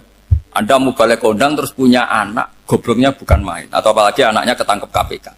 Yang satu anaknya orang bodoh jadi dekan. Kalau kompetisi ini pinter mana? Ada ahli metodologi, tapi anaknya itu terlibat narkoba. Yang ini petani utun, anaknya dekan. Kira-kira kalau dikompetisikan pinter mana? Anaknya pinter petani tadi gitu. Yang ketika petani kamu vonis bodoh gitu. Tapi siapa tahu kalau ini menyimpan calon. Paham ya? Kita tidak pernah tahu. Makanya Quran selalu ngajari dalam ilmu sosial itu wa in adri la'allahu fitnatul lakum wa mata'un ila. Dalam ilmu sosial itu kita harus jawab tidak tahu. Karena mudah. Makanya saya tadi pagi ngaji di direktorat saya bilang, saya pernah diprotes orang, Gus kamu udah jelas 01 atau 02. Ya saya jawab itu, manusia itu makhluk yang paling gak jelas. Sekarang soleh suatu saat bisa saja gak soleh. Yang sedang gak soleh suatu saat soleh. Sesuatu yang mungkin rubah kok kamu fanatik itu gimana? Nalarnya itu gimana? Coba kita tahu dulu, Wahsy itu pembunuh Hamzah, akhirnya mati mukmin ya gak? Padahal orang yang sangat dibenci Rasulullah karena membunuh Sayyid siapa? Hamzah. Sa'labah yang tukang itikaf di masjid akhirnya su'ul. Kita tidak pernah. Nah kalau nggak pernah tahu ya tidak usah terlalu fanatik biasa. Kayak jenengan seneng saya itu ya saya tidak tahu sampai kapan ya. Saya seneng sampai kapan ya tidak tahu. Kayak suami istri. Pas nikah harmonis bulan madu sampai kapan bertanya. Yang jelas paling awet itu pasangan jelek itu pasti nggak awet. Makanya jadi guyonan. Pasangan itu jangan baik-baik gak awet. Kalau jelek itu awet. Ternyata maksudnya cantik sama ganteng itu suatu saat pasti jadi jelek. Yang jelek sama jelek pasti jelek terus. Makanya jadi guyonan. Kalau pasangan jelek itu awet katanya, tapi kalau pasangan baik ternyata baik wajahnya itu pasti gak awet. Suatu saat pasti jelek. Tapi yang jelek awet. Karena mulai dulu ya jelek sampai itu. Awet jeleknya maksudnya bukan. Ya jelas ya, jadi saya mohon sekali ini ilmu. Sampai ndak urusan, ini bukan urusan cocok tidak cocok, tapi ilmu. Ilmu harus kita dengar bahwa syariatnya para nabi itu yang sifatnya furu'iyah, tidak usuliyah, tidak tauhid itu potensi rubah. Sehingga mengkaji nasa mansuh itu satu keharusan seorang ulama. Makanya setiap ada syariat nabi, hal hadis syariah mu'abbadah amla, mansukhah amla. Karena potensi itu tinggi. Kita tahu dulu semua nabi sholat menghadap apa? Baitul Maqdis. Era Rasulullah dipindah ke Ka'bah. Tapi kalau kamu katakan total Baitul Maqdis ya tidak juga. Nabi Ibrahim mulai dulu madhabnya ke Ka'bah. Tapi kalau Nabi Musa ke Baitul Maqdis. Terus kamu bilang ini 01, 02 ya memang syariat jadi sesuatu yang furu'iyah. Nah, kenapa ini furu'iyah? Jawabannya sederhana. Ketika seseorang menghadap Ka'bah itu menghadap batu apa menghadap Allah? Allah. Ketika menghadap Baitul Maqdis hakikatnya menghadap Allah apa menghadap Baitul Maqdis? Allah. Maka menghadap Ka'bah itu sebenarnya masalah furu'iyah. Yang masalah usuliyah adalah inni wajjahtu wajhiya lilladzi fataras samawati wal ardh. Yang permanen adalah menghadap Allah Subhanahu wa taala. Cuma secara prosedur syariatnya secara zahir menghadap Ka'bah. Maka potensi rubah karena ternyata itu furu'iyah. Untuk kiblatnya itu furu'iyah. Yang permanen adalah menghadap ke Allah Subhanahu wa taala. Ini penting ya. Jadi terus sekarang masih antar nabi apa di internal nabi? Ini sudah mau selesai waktunya, sudah habis ini. Internal. Ini sudah selesai, ini sudah pas. Mohon maaf ya. Oh. Jam ini sudah. Sampai mana tadi? Terusnya apa enggak? Sudah ya, sudah kayaknya sudah. Biar kelihatan cerdas. Sekali pertemuan sudah pinter gitu. Berapa? Setengah jam sudah pinter. Yang internal nabi apa antar nabi? Internal ya, sudah sekarang ke internal. Kalau internal lebih banyak lagi contohnya. Yang masyhur tentu masalah Baitul Maqdis. Dulu Rasulullah pernah sholat menghadap Baitul Maqdis 16 bulan. Berapa? 16 bulan. Gila 17. Pokoknya khilafnya hanya 16 dan 17. Kalau ada bilang 10 bulan berarti gak pernah ngaji. Khilafnya, karena khilafnya itu hanya 17 sama 16. Akhirnya sama Allah diminta disuruh menghadap ke Ka'bah. Saya ulang lagi, itu tetap masalah antar nabi sebetulnya. Begini, Makom itu kalau dalam bahasa Arab bukan kuburan. Kalau di Indonesia kan makomnya Sunan Bonang itu kan kuburan. Kalau makom dalam bahasa Arab itu sesuatu yang pernah dipakai singgah itu namanya apa? Makom. Lalu Rasulullah itu pertama di Medina itu madhep Baitul Maqdis itu 16 bulan. Orang Yahudi senangnya bukan main. Sampai mereka bilang gini, Muhammad tuh gaya-gaya nantok punya agama baru. Tapi kiblatnya ikut kita. Baguslah anak itu katanya. Masih tahu diri katanya. Bagus katanya itu masih tahu diri. Jadi senangnya bukan main orang Yahudi. Karena kiblatnya Muhammad sama dengan mereka. Ya tentu mereka jangkar Muhammad, bukan Sayyidina Muhammad atau Rasul Muhammad karena mereka masih gak iman. Nabi itu ya agak tersiksa karena beliau secara gen turunan Nabi Ibrahim dan kiblatnya Ibrahim itu Ka'bah. Agak tersiksa tapi sami'na wa ata'na tetap madhab ke Baitul Maqdis berapa? 16 bulan. Suatu saat Nabi Muhammad itu disuruh madhab Ka'bah. Ini dengerin. Akhirnya madhab ke Ka'bah. Apa yang terjadi? Orang Yahudi komentar gini, Muhammad itu gimana? Dia di perantauan, rindu sama keluarganya. Terus rindunya itu diaplikasikan jadi perilaku agama. Jadi dia madhab Ka'bah dianggap kangen. Kayak saya kan orang Rembang. Rembang itu apanya Jogja? Timurnya apa? Nggak, Jakarta itu mana Jakarta itu? Barat sana ya? Ibaratnya saya orang Jakarta, terus merantau di Jogja. Dulu kiblatnya itu menghadap ke timur. Terus ketika madhab ke barat, kata sampean, wah itu padunya kangen apa? Keluarga. Juga kurang ajar orang Yahudi. Jadi orang Yahudi itu memang paling pinter bully. Makanya kalau sampean tukang bully itu ya agak-agak ya enggak. Saya tidak ngomong agak ya pokoknya agak-agak itu. Ya. Pinter bully orang Yahudi. Makanya enggak ada orang debat sepinter orang Yahudi. Yang bisa ngalahkan hanya Tuhan itu. Orang Yahudi yang bisa ngalahkan hanya Tuhan. Lalu Sayyidina Ali tak orang paling terkenal cerdas. Itu kalau sama orang Yahudi itu pusing. Karena ya apa logikanya itu? Saya beri sekian contoh. Ada orang Yahudi tanya gini, Muhammad, kalau kambing mati itu yang bunuh siapa? Ya Allah, mati langsung itu. Agama kamu itu aneh, Mak. Yang langsung sentuhan Allah haram, tapi yang lewat tangan-tangan jahil manusia malah halal. Harusnya itu yang halal, kan orisinil langsung Allah yang bunuh. Jadi utaknya itu aneh, dari cara berpikir itu aneh. Nah cara sampean nih kan, nak halal pangan kue. Tapi Nabi kan nggak boleh bertutur kata kasar gitu. Kalau yang jadi Nabi saya untalan ngono kan gitu. Tapi Nabi kan nggak boleh kasar. Jadi Nabi itu problem karena nggak boleh apa? Kasar. Kalau kita kan gampang, nak halal untalan kan selesai, apa? Tapi Nabi nggak boleh kasar gitu. Jadi jadi nggak Nabi, ya sampean itu kan enak. Mau keliru ya pantas, mau apa saja pantas. Karena kan nggak panutan. Kalau Nabi nggak bisa meluruskan kebenaran itu harus tetap sesuai akhlak. Ya jadi agak kerepotan. Makanya punya Umar alhamdulillah ada yang nggak perlu aturan gitu. Jadi enak. Jadi ya itu memang aturannya harus itu. Coba Nabi itu perang tapi nggak boleh bunuh. Kayak apa susahnya? Beliau jadi sasaran tembak tapi nggak boleh bunuh. Kalau sahabat kan enak, duel, relax, santai, bisa tarung. Kalau Nabi nggak boleh. Makanya Nabi meskipun ikut perang terus gak ada sejarah orang yang dibunuh. Ya hanya satu peristiwa itu pun dibaca orang kafir, ditangkis Nabi, pedangnya kembali ke dia mati. Tapi gak ada yang Nabi. Karena Nabi kalau pembunuh nanti itu terus kayak pendekar kan yang susah juga punya Nabi kok. Habis perang misalnya Nabi tanya, Muhammad habis orang berapa? 1000. Ya repot juga punya Nabi mantan apa? Pembunuh meskipun yang dibunuh orang kafir. Tapi kan kayak apa ya? Fitrah manusia itu akan menolak kepemimpinan orang yang gitulah pokoknya nggak bisa diterangkan itu. Makanya Nabi itu nggak pernah bunuh, meskipun kayak apa musuhnya tapi nggak pernah bunuh. Untungnya di sekeliling orang-orang yang tadi. Jangan bilang tuh suka bunuh ya, pokoknya perang gitu ya. Perang dengan bunuh itu beda loh. Ya. Kalau perang itu fair apa? Sampai mana tadi? Nabi Ibrahim ya. Makom tadi saya ulang lagi. Nabi Muhammad menghadap ke Baitul Maqdis itu hanya Allah nuruti. Ini loh Nabi betul. Tahu betul bahwa di antara syariat adalah Baitul Maqdis karena semua Nabi pernah berkiblat Baitul Maqdis. Tapi Nabi ketika menghadap ke Ka'bah, Nabi juga dibilangin sama Allah.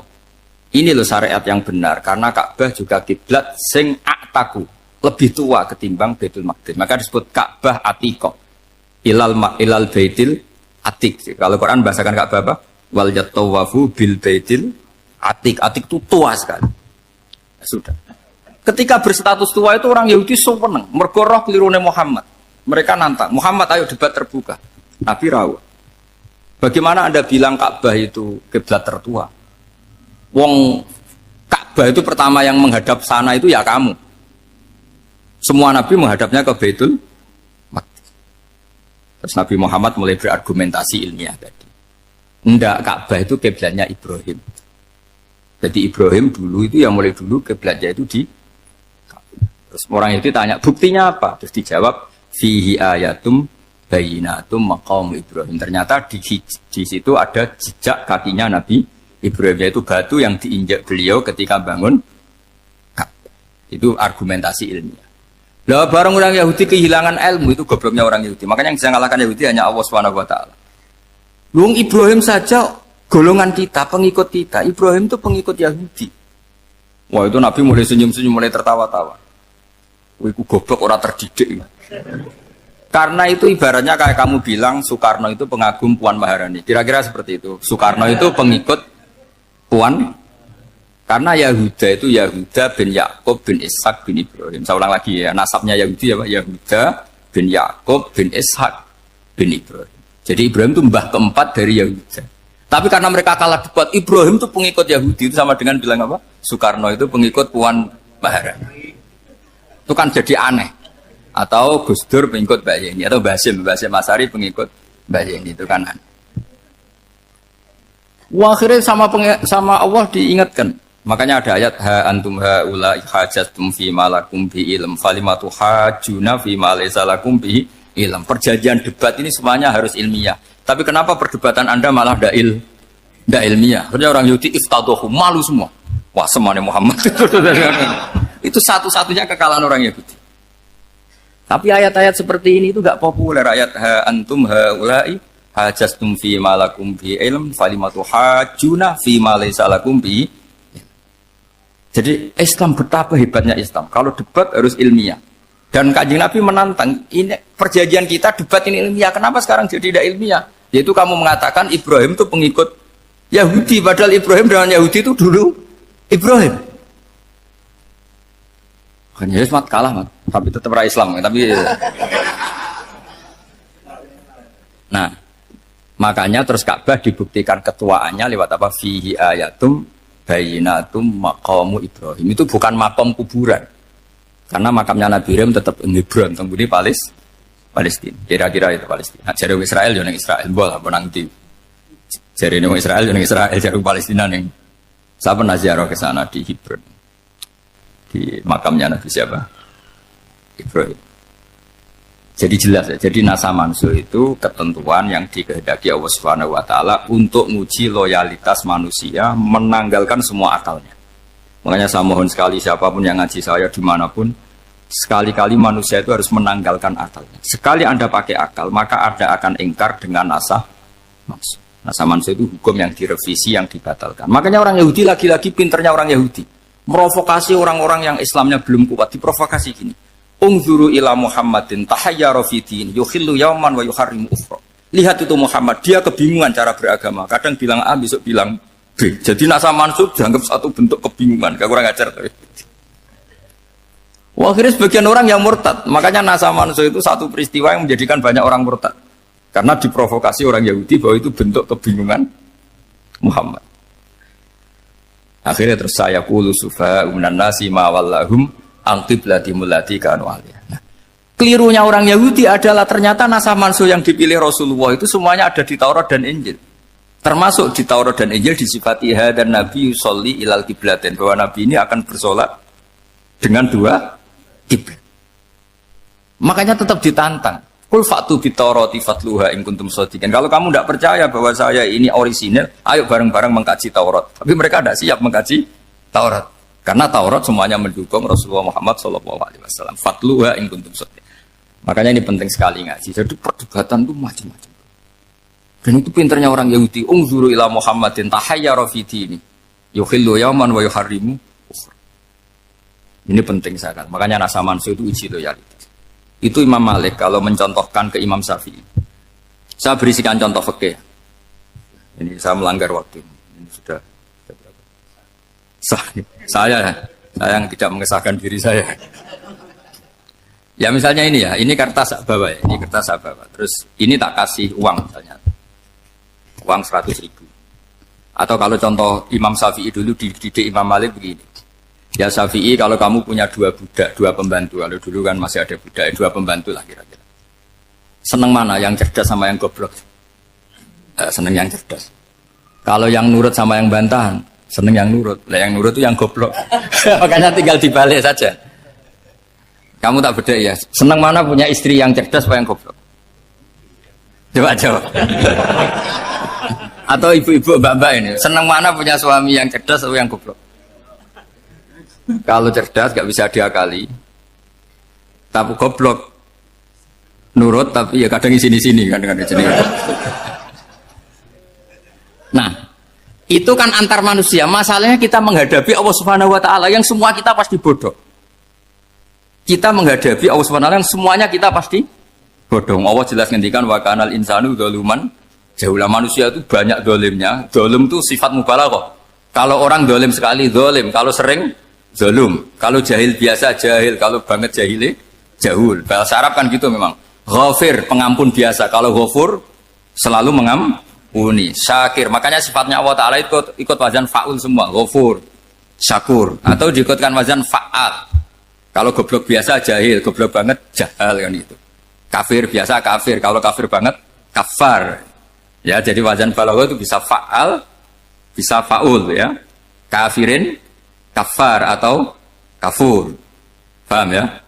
Malah kok malah ngaji nahwu. Ya tapi ini memang perangkatnya ya. Ini kan perang mau tidak mau, mau tidak mau. Makanya misalnya Allah tidak suka kulla kafarin banget kafir ya, Pak. Paham ya? Kulla khawanin banget khianate. Kalau khain khianat biasa, kalau khawan sering khianat. Lah manusia itu kata Allah apa? Zaluman. Wis banget dolime, banget bodoh. Itu kalau yang ngarang hikam mencontohkan tuh gini. Manusia itu pas bener saja salah, apalagi pas salah. Jadi manusia itu kata Imam yang ngarang hikam itu man itu kanat mahasinhu masawiyah fakih fala takunu masawihi masawiyah. Ketika baik saja buruk, apalagi ketika coba kalau ada orang dermawan sama teman-temannya, tanyakan istrinya. Duit dihambur-hambur, disekno kanca ngalono bojo. Mesti gitu. Teman yang sering silaturahim ke teman-temannya, kata temannya baik, senang silaturahim, tanyakan istrinya. Oh, meninggali wong. Jadi manusia pas baik saja ada buruknya. Apalagi pas buruk. Makanya dulu bapak saya ngajarin saya istiqomah ya apik ya. Tapi kadang-kadang nak keterusan itu ora istiqomah ngangkangi orang dia tidak punya kesempatan. Misalnya ada imam masjid ngimami terus sampai tua sampai mau mati. Itu istiqomah apa tidak memberi peluang yang lain? Tidak jawab saya. Jadi itu manusia. Jadi pas baik saja buruk. Apalagi pas buruk. Kayak saya gini di sini ngajar baik, tapi saya ada sopannya harus di atas. Padahal banyak orang sepuh, ada Pak On, ada beberapa yang kan terpaksa nggak sopan. Tapi sama yang nyuruh, berarti sama yang dosa. Kemarin saya minta di bawah supaya ganjaran saya utuh ini gara-gara begini ganjaran saya ini agak terkredit apa terdebat itu karena itu. Saya teruskan. Jadi manusia itu punya sisi itu karena manusia itu dzalum dan apa jahil. Wa kanal insanu dzaluman. Problemnya ini ngadepi Allah yang selalu pinter, yang kita selalu bohong. Misalnya gini, kamu ditanya Allah. Ini contohnya Imam Malik. Ikla hadi sokhroh, fa inna tahtaha dhahaban. Coba bongkahan batu itu kamu angkat, di bawahnya ada emas. Lalu budak yang pinter berlogika, oh disuruh buka itu karena ada emas toh. Berlogika. Kalau budak yang goblok enggak? Ya disuruh ya diangkat saja. Ada emas apa enggak karena perintah ya diangkat. Yang satu nurut karena perintah, yang satu nurut karena ada emas, ada sesuatu. Logikanya suatu saat Tuhan tuh hanya bilang gini dok, ikla hadis sokhroh, batu itu angkat. Yang nurut yang goblok permanen tadi kan langsung ngangkat. Yang pinter, ini ada apa lagi Gusti kok harus diangkat? Ya gak ada apa-apa, nyuruh saja kata Allah gitu. Oh ada bisa, sesuatu harus ada alasannya. Itu kira-kira mangkel loh agak. Oh mangkel. Nah, logikanya manusia seperti itu. Makanya dua murid pinter, di rakyat pinter, presiden ya susah mesti demo. Goblok ya susah sini uang. Ini kan nggak ada pilihan. Memang manusia itu nggak ada pilihan. Nah sekarang masalahnya gini di fikih ini saya kembali lagi ke fikih. Pertanyaannya secara fikih begini. Misalnya iddah. Iddah itu seorang perempuan ditinggal mati suaminya atau ditinggal atau cerai. Itu kan ada namanya apa? Iddah. Iddah itu memastikan apa tujuannya? Memastikan rahim itu steril dari mani atau sperma zaut awal. Supaya nanti kalau dinikah orang lain tidak terjadi ikhtilatul ansab, nasab. Oke, berarti iddah kita beri argumentasi secara ilmiah li baro'ati rohmi. Jadi misalnya Zaid menceraikan istrinya Sri dalam keadaan masih bisa haid. Iddahnya 3 kali masa suci. Wal mutallaqatu yatarabbasna bi anfusina salah satu guru. Lalu karena secara teori medis kalau haid berarti bukti tidak hamil. Apalagi kalau haidnya terulang-ulang sampai 3 kali pasti tidak hamil. Sehingga kalau nanti dinikahi orang lain pasti kalau ada anak ya anaknya zaud sani atau zaud kedua. Berarti alasan iddah li baro'atir rohmi. Oke, kita sok pinter, sok bijak. Pertanyaannya adalah, sekarang sudah baru 1 bulan, suaminya di Malaysia, nggak pernah ngumpuli. Dicek di medis juga berbukti tidak hamil. Apakah boleh tanpa iddah? Semua ulama mengatakan tidak boleh. Tapi ini kan rahimnya jelas bersih. Ya karena iddah itu nuruti perintah pangeran, pokoknya tetap iddah. 3 kali masa suci. 3 kali masa suci atau masa haid. Itu ada perdebatan ulama. Tapi kan ini terbukti bersih, Gus. Meskipun terbukti bersih, kata Allah harus iddah 3 bulan atau berapa? Kira-kira 3 bulan, 4 bulan, ya tetap harus iddah. Pemilih mana? Sok pinter. Gusti, berhubung ini. Pangeran buat terang gitu. Berhubung. Jadi Tuhan apa Pak Wari? Berhubung, Gusti. Ini jelas steril dari sperma zaut awal. Nggak usah iddah, Gusti. Sama aja kamu disuruh majikan kamu ikhla hadis safra, berhubung nggak ada apa-apa, nggak usah ya. Kira-kira mangkel nonda budak yang seperti itu. Mangkel. Maka dibutuhkan kebodohan dalam beragama. Betul itu memang. Makanya Nabi itu unik, pernah bilang tuh gini, aksaru ahlil jannah al-bulu, aki-aki penduduk swarga itu al-bulu, wong goblok-goblok. Maksudnya goblok yang jenis ini, bukan goblok betulan maksudnya. Maksudnya goblok jenis ini itu ya tetap pinter, tapi pinternya dibuang, pura-pura goblok demi samina. Jadi saya misalnya kok pinter dan goblok tadi sekaligus, pinter dan goblok. Ya bah, ikhla hadis sokhra fa inna tahta hadapan. Tak angkat karena saya tahu di bawah ada emas. Tapi di hati saya sajane ya mergo perintah. Suatu saat kok disuruh Allah ikhla hadis sokhra, perintah ya tak angkat ya sudah. Jadi ya pinter ya goblok. Saya tahu namanya perintahnya Allah pasti ada hikmahnya. Hikmahnya iddah adalah li baro'atir rohmi. Tapi hikmahnya jadi kawula adalah nurut perintah Allah, cek tahu alasannya maupun tidak. Nah, di sini ada illatul hukmi untuk membangun kecerdasan, tapi ada loyalitas untuk membangun ubudi. Ya, bahwa kita ini kawula roh tetap lo. Makanya tadi pagi saya cerita Sayyidina Umar. Sayyidina Umar kayak apa cerdas, tapi tetap ubudi ya. Yaitu Rasulullah SAW sering dibully orang kafir. Muhammad tuh gaya-gaya nantok.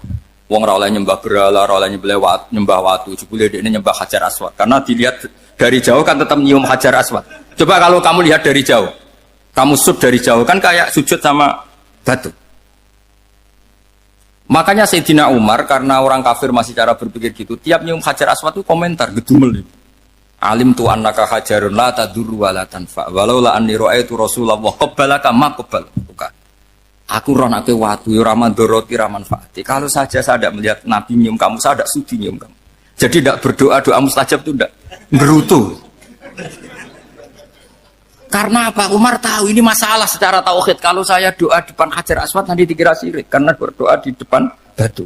Tapi kalau saya tidak nyium, nyulayani sunnah Rasul, yaitu nyium Hajar, wis tengah-tengah, nyium sambil gerutu, itu sudah kompromi. Ya nyium tapi gerutu. Kayak apa? Makanya ya dia cerdas tapi ya goblok tadi ya cerdas.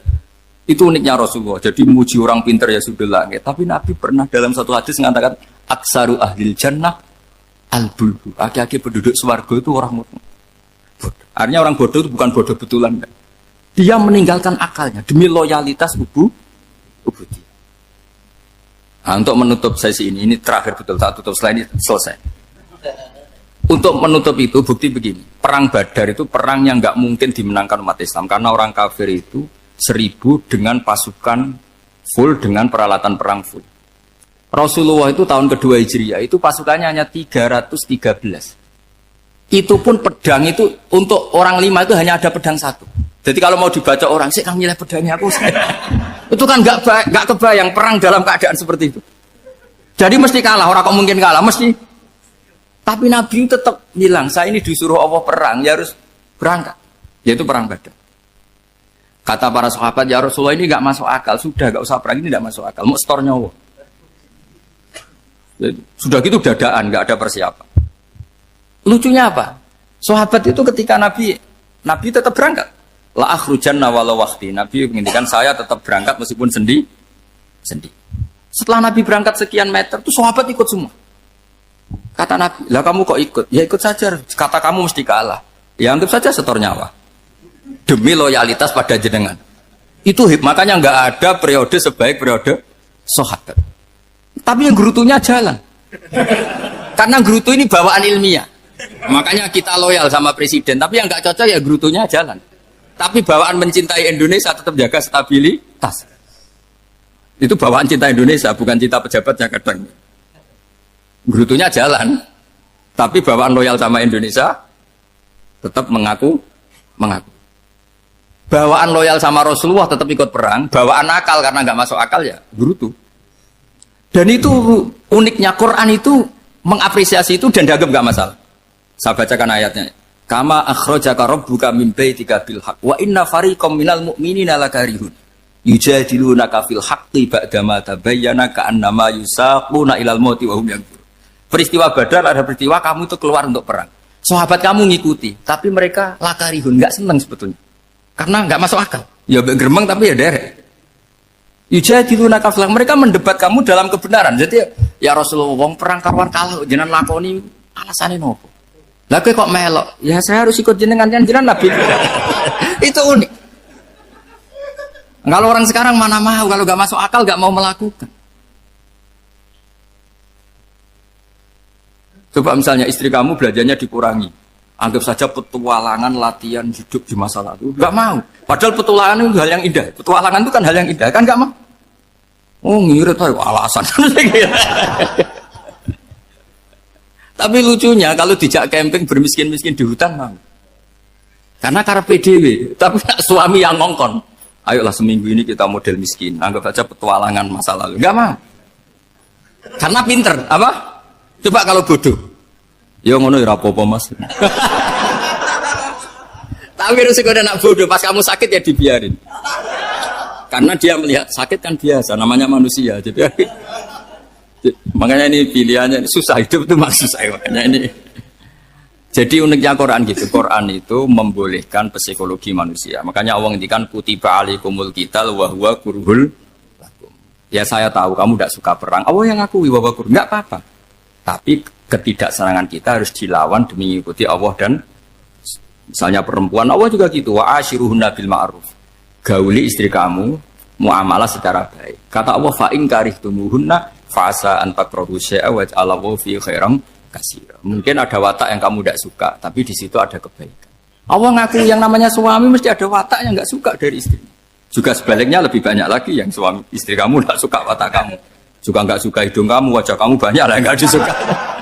Tapi demi kestabilan negara suami istri ini, mereka loyal. Justru itu bagus. Maka jagalah ilmu, juga jagalah loyalitas. Itu yang perlu saya utarakan. Jadi makanya agama ini dibangun dua. Satu kecerdasan hikmah, yaitu ya al-hukmu ya duru ma'ilati wujudan wa adalan. Tapi juga ada ubudiyah, bahwa agama ini milik Allah. Maka sami'na wa adalan. Karena begini logikanya, saya ulang lagi masalah batu. Iqla hadis sokhro fa inna tahta adaban. Terus saya angkat. Pembantu saya ngangkat. Dia saya gaji atas nama apa? Nurut kan? Atas nama menemukan emas apa atas nama nurut? Nurut, karena emas itu juga penemuan saya, milik saya. Ngangkat batu yang nggak ada emasnya juga atas nama nurut. Jadi rapot yang saya berikan ke pembantu saya itu tentang nurut dan tidak nurut. Saya kan tidak peduli dengan cerdas dan tidak cerdas. Itu kan tidak sesuatu yang menguntungkan saya. Nah Allah juga gitu. Kecerdasan kamu, pinter kamu itu tidak menguntungkan Allah Subhanahu wa Ta'ala. Karena Allah itu tidak butuh pinter kamu, cerdas kamu. Allah hanya butuh mental ubudiyah kamu. Makanya Allah mensifati nabinya hanya subhanalladzi asra bi abdihi, karena status tertinggi manusia adalah sifat Mbak. Makanya ya Tuhan nafsul mut ma'inna irji'i ila rabbiki radiyatam mardiyah fadkhuli fi ibadi. Berstatuslah sebagai hamba baru wadkhuli jannah. Nah kalau kamu berstatus hamba ya harus baik, gak usah akan bantah. Coba kalau kamu rasional, ya Allah kenapa bikin surga nanti-nanti? Engkau kan bikin sekarang, ngapain repot-repot nanti? Jadi kacau semua agama. Makanya yang perlu didahulukan adalah status ya Tuhan nafsul mutmainnah irji'i ila rabbiki radiyatan mardiyah fadkhuli fi ibadi. Masuklah berstatus sebagai hamba saya. Khasnya hamba tadi ya cerdas karena semua yang diperintahkan Allah pasti ada hikmahnya. Tapi kecerdasan ini kadang kita tinggalkan demi loyalitas ubudiyah. Saya berkali-kali bilang di mana-mana. Said Abdul Al-Haddad itu masyhur, orangnya sangat khusyuk, sangat hati-hati. Sehingga kalau beliau ada tamu ditanya, kamu ngaji sama siapa? Ngaji sama Gus Kausar. Pernah enggak gurumu itu nangis pas ngajar? Enggak pernah. Oh lereni, hatinya atas ya berarti. Tapi kalau Abdul Hasan Asadi ini balikan, kamu ngaji sama siapa? Sama Gus Kausar. Pernah senyum enggak? Pernah tertawa enggak? Enggak pernah, lereni. Berarti wong raiso syukur katanya.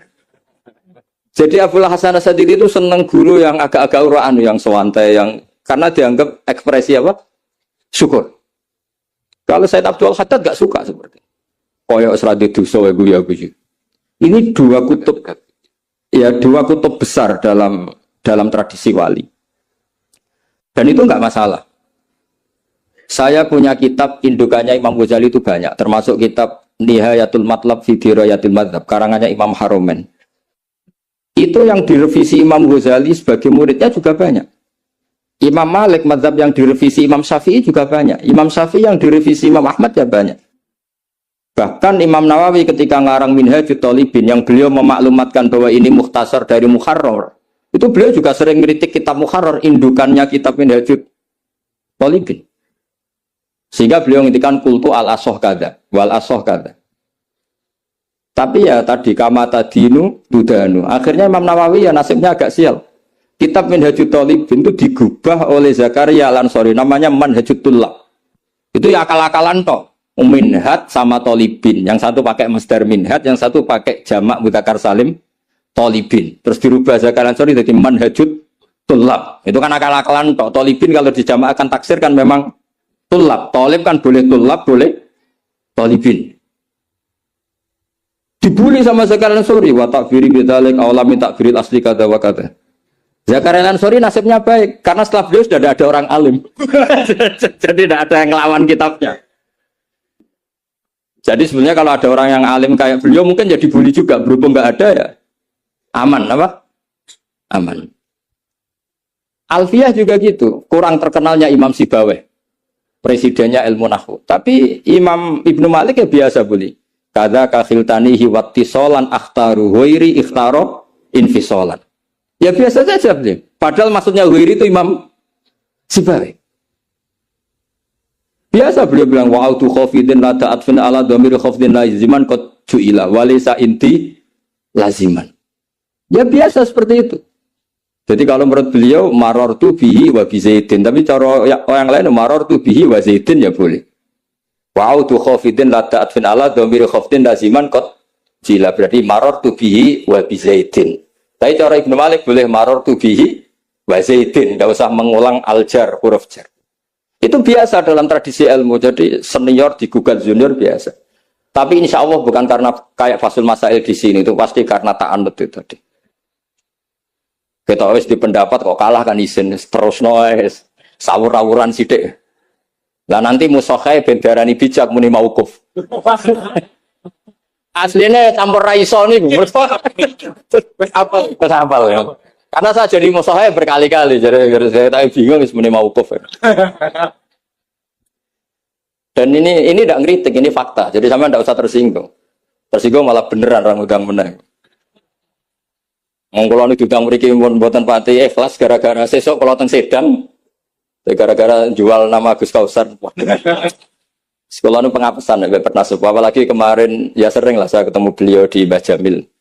Kalau di sana menang saya karena saya sipil bet. Pernah callnya Mbah Hamid, mertua beliau yang isi saya. Beliau mustamek. Ini takbir karma seperti tadi.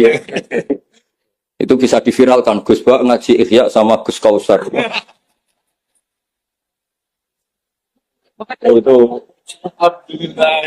Itu nggak tahu saya itu musibah apa rahmat. Nggak apa-apa lah, sana mati betul, sana mati santai mawon, ini urusan ilmu. Kenapa ilmu itu harus digugat? Karena selain masalah usuluddin, ya selain masalah usuluddin dan hal-hal yang mujma' alaih atau mutafaq alaih dalam fikih itu memang potensinya tidak. Asal yang gugat orang alim loh ya, jangan sekedar dosen ora iso ngaji lho. Dosen tertentu ora iso ngaji, iku ora istihad, iku ngawur di sini. Istihad itu harus orang alim. Alim itu apal Quran, apal ribuan hadis, apal kutubus sittah, terus khatam Ihya. Maksudnya khatam dari awal ngaji sampai akhir. Khataman ya? Ini khataman namanya, Bu. Wah itu jelas. Lo ora percaya tak tes. Ayo ini khataman apa khatam? Langsung khataman. Ayo. Tes betul. Saya sinau Ihya itu pernah ngaji sama Mbah Mun, pernah tak manani pakai pikiran saya sendiri. Terus tak ulang lagi tak manani pakai pikirannya Said Zabidi, kitab Ithaf. Dan kita punya sanad dengan Ithaf itu dekat sekali. Ya sama lah, saya jenengan sama. Kata misalnya saya, Mbah Mun, Mbah Zubair, Ki Fakih Mas Kumambang, Mbah Mahfud Termas, Ki Mahfud, Ki Abdullah, Ki Abdul Manan. Abdul Manan yang mbahnya Mbah Mahfud itu mulazim sama Said Zabidi, Sohibul Ithaf. Namanya Said Murtado Zabidi. Jadi sanad kita dengan beliau itu dekat sekali. Ya itu saja misalnya. Ya sama lah sanad saya Peloso Lirboyo kan sama. Sebagian tetap lewat Basim. Biasanya nak sanad jalan pintas lewat Syekh Yasin bin Isa Al-Fadani. Tapi itu ijazah amah. Sebetulnya keren sanad mulazamah yang ngaji min awali hatta akhiri. Kalau ketemu beliau kan musim haji, ajas tukum qabilna. Repot. Ya itu ya bagus lah untuk ijazah. Tapi terus ngaji kitab popo. Kadang memalukan gini, misalnya di pondok ngaji be Ustadz Iqbal Jurumiyah Imriti sama Ustadz Nasor Imriti. Bareng kenal Syekh Yasin bin Isa, mosok Jurumiyah ngaji be Syekh Yasin, nak sakit Syekh Yasin. Sanad Jurumiyah konti, kok Syekh Yasin? Kebayang nggak Syekh Yasin moco Jurumiyah? Mereka apa yang ngaku muni sanate ning di ning Ustadz Iqbal. Ustadz Iqbal saiki alumni pondok ngojek. Sing murid dadi kiai, yang muridnya jadi kiai kan izin nak sanate itu Ustadz Iqbal karena jadi Ustadz zaman di pondok pulang sudah ada jadi. Menurut saya itu keangkuhan harus kita sebut. Saya dulu ngajinya sama Ustadz Iqbal, meskipun sekarang sudah ada Ustadz tapi ngajinya sama Ustadz Iqbal. Karena langsung bilang saya Yasin. Yang percaya siapa? Kebayang nggak saya Yasin ngorek Jurumiyah? Nggak kebayang nggak saya Yasin? Sesuai kamu ijazah mabadik fikih juga sama saya Yasin. Sesuai primbon juga sama saya. Mbok orang itu punya akhlak sidik loh. Kobilna gak ngerti ijazah apa. Ijazah apa ya? Iya, pokoknya acaranya ruame ngono tok ana. Dikaimangan ngono tok kenangane. Itu lebih buruk lagi. Nah ini bukan gojlok, ini ngamuk, jadi ini asli. Kalau gojlok masih baik. Jadi saya ingin sekali sanad itu terjaga. Kalau ngaji ya min awali hatta akhiri. Saya punya kitab karangannya Syekh Mahfud, sanad beliau. Al-Mustafid lima alam minal asanid. Itu kalau cerita ketika ngaji sama Syekh Basolet Darat. Hador tu indahu tafsirul jalalain marroten. Itu min awali hatta akhirihi. Ketika beliau cerita ngaji sama Syekh Abi Bakar Sato. Hador tu indahu al-Bukhari min awali hatta akhirihi. Terus wafatani babu kada wa kada. Yang enggak ngaji juga dihitung.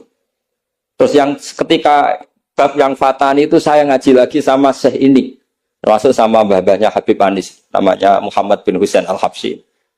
Karena sanad kita pasti ketemu semua di Sayyid Zaini apa? Dahlan. Jadi yang Solo Habib Anis kan Anis bin Alwi bin Ali yang punya sohib simtut apa? Duror. Ali ini bin Muhammad ya bin Husain. Nah itu juga mufti Syafi'iyah. Jadi insya Allah sanad seluruh Indonesia itu sama, termasuk sebetulnya Muhammadiyah. Tapi Muhammadiyah kan terus man ba'dawi ini tidak ngaji. Man ba'dawi setelah siapa itu? Mbah Dahlan tidak ngaji. Sebenarnya sanadnya sama. Dulu Mbah Dahlan itu yang ngajinya bareng Mbah Hasyim. Yang Mbah Hasyim lebih mulazamah ke Syekh Mahfud. sing badahlan lebih mulazamah ke Syekh Khotib Minangkabau. Syekh Khotib Minangkabau terlalu modern, beliau berafiliasi ke gerakan Muhammad Abduh. Jadi agak-agak sudah tahu gerakan Ikhwan.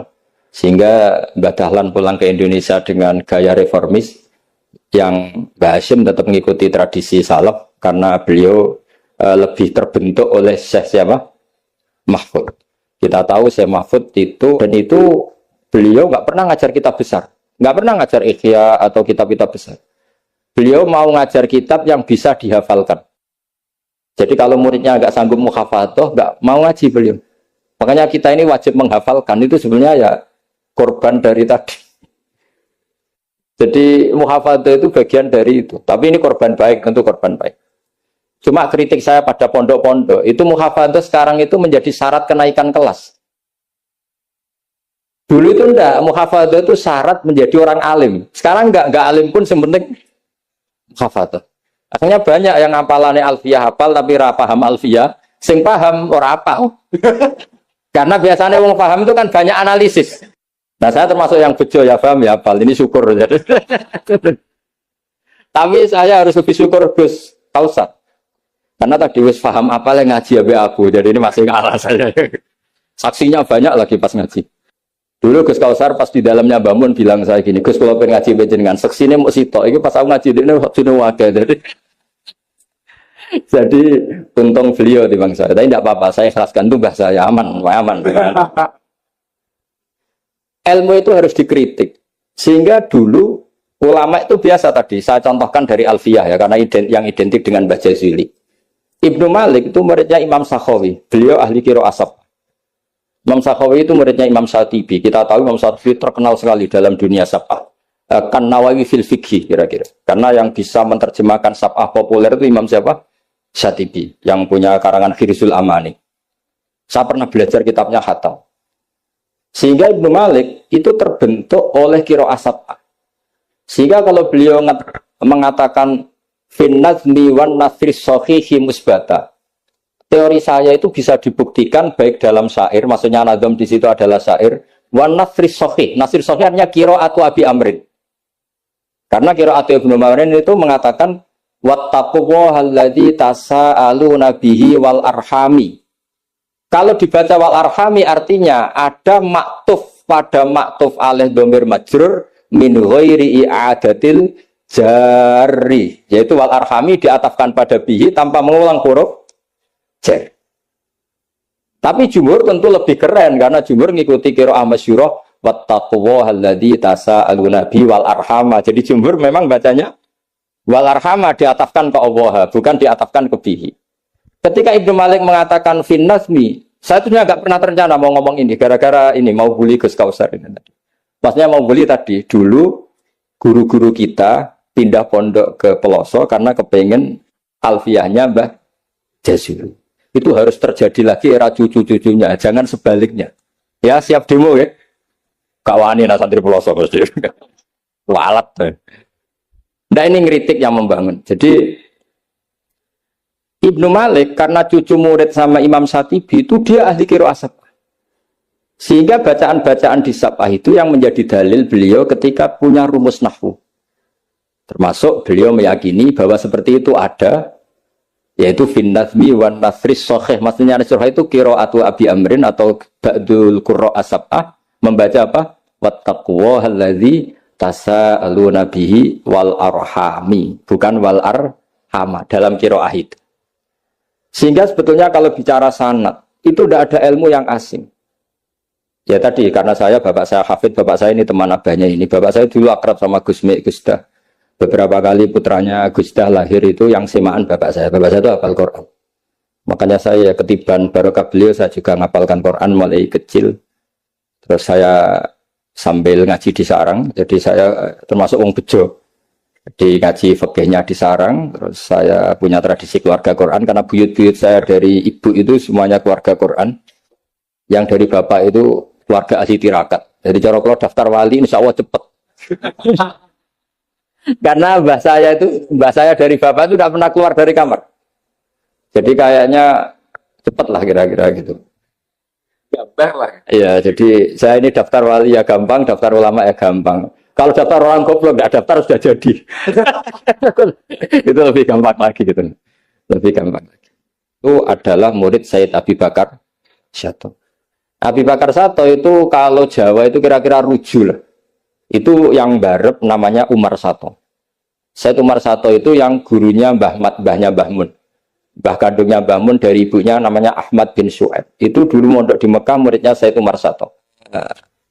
Memang saya kalau di Lasem terkenal Bani Umar. Jadi buyut saya itu yang partai Bani Umar. Sama dengan Kiai Hamid Pasuruan. Hamid bin Abdul bin Umar. Kalau bahasa itu Fatimah binti Idris bin Umar. Nah, Yai Umar itu dapat Mbah Maimunah ini, Mbak Yunya Mbah Dowi. Tapi ini karena urusan ilmu ya kadang Mbah juga harus dilawan. Karena dalam ilmu itu semuanya fair. Kita tahu semua Jamul Jawama itu dikarang oleh bapak dan anak. Ya biasa saja kalau Imam Taqiyuddin As-Subki ya dikritik biasa, mengkritik ya biasa, normal saja. Karena ilmu itu siapa saja boleh gugat, tapi tetap ma'al adab. Karena kalau ilmu nggak dikontrol itu bahaya betul. Wajah-wajah gini kan nggak wajah Nabi kan, nggak akan. Nabi nggak akan karena sudah ditutup, wajah wali juga jauh. Jadi kemungkinannya itu wajah muta'anidun sing mempersulit situasi. Tapi tidak usah tersinggung karena ini fakta biasa saja biasa. Saya punya pengalaman Basul Masail itu banyak dan berakhir dengan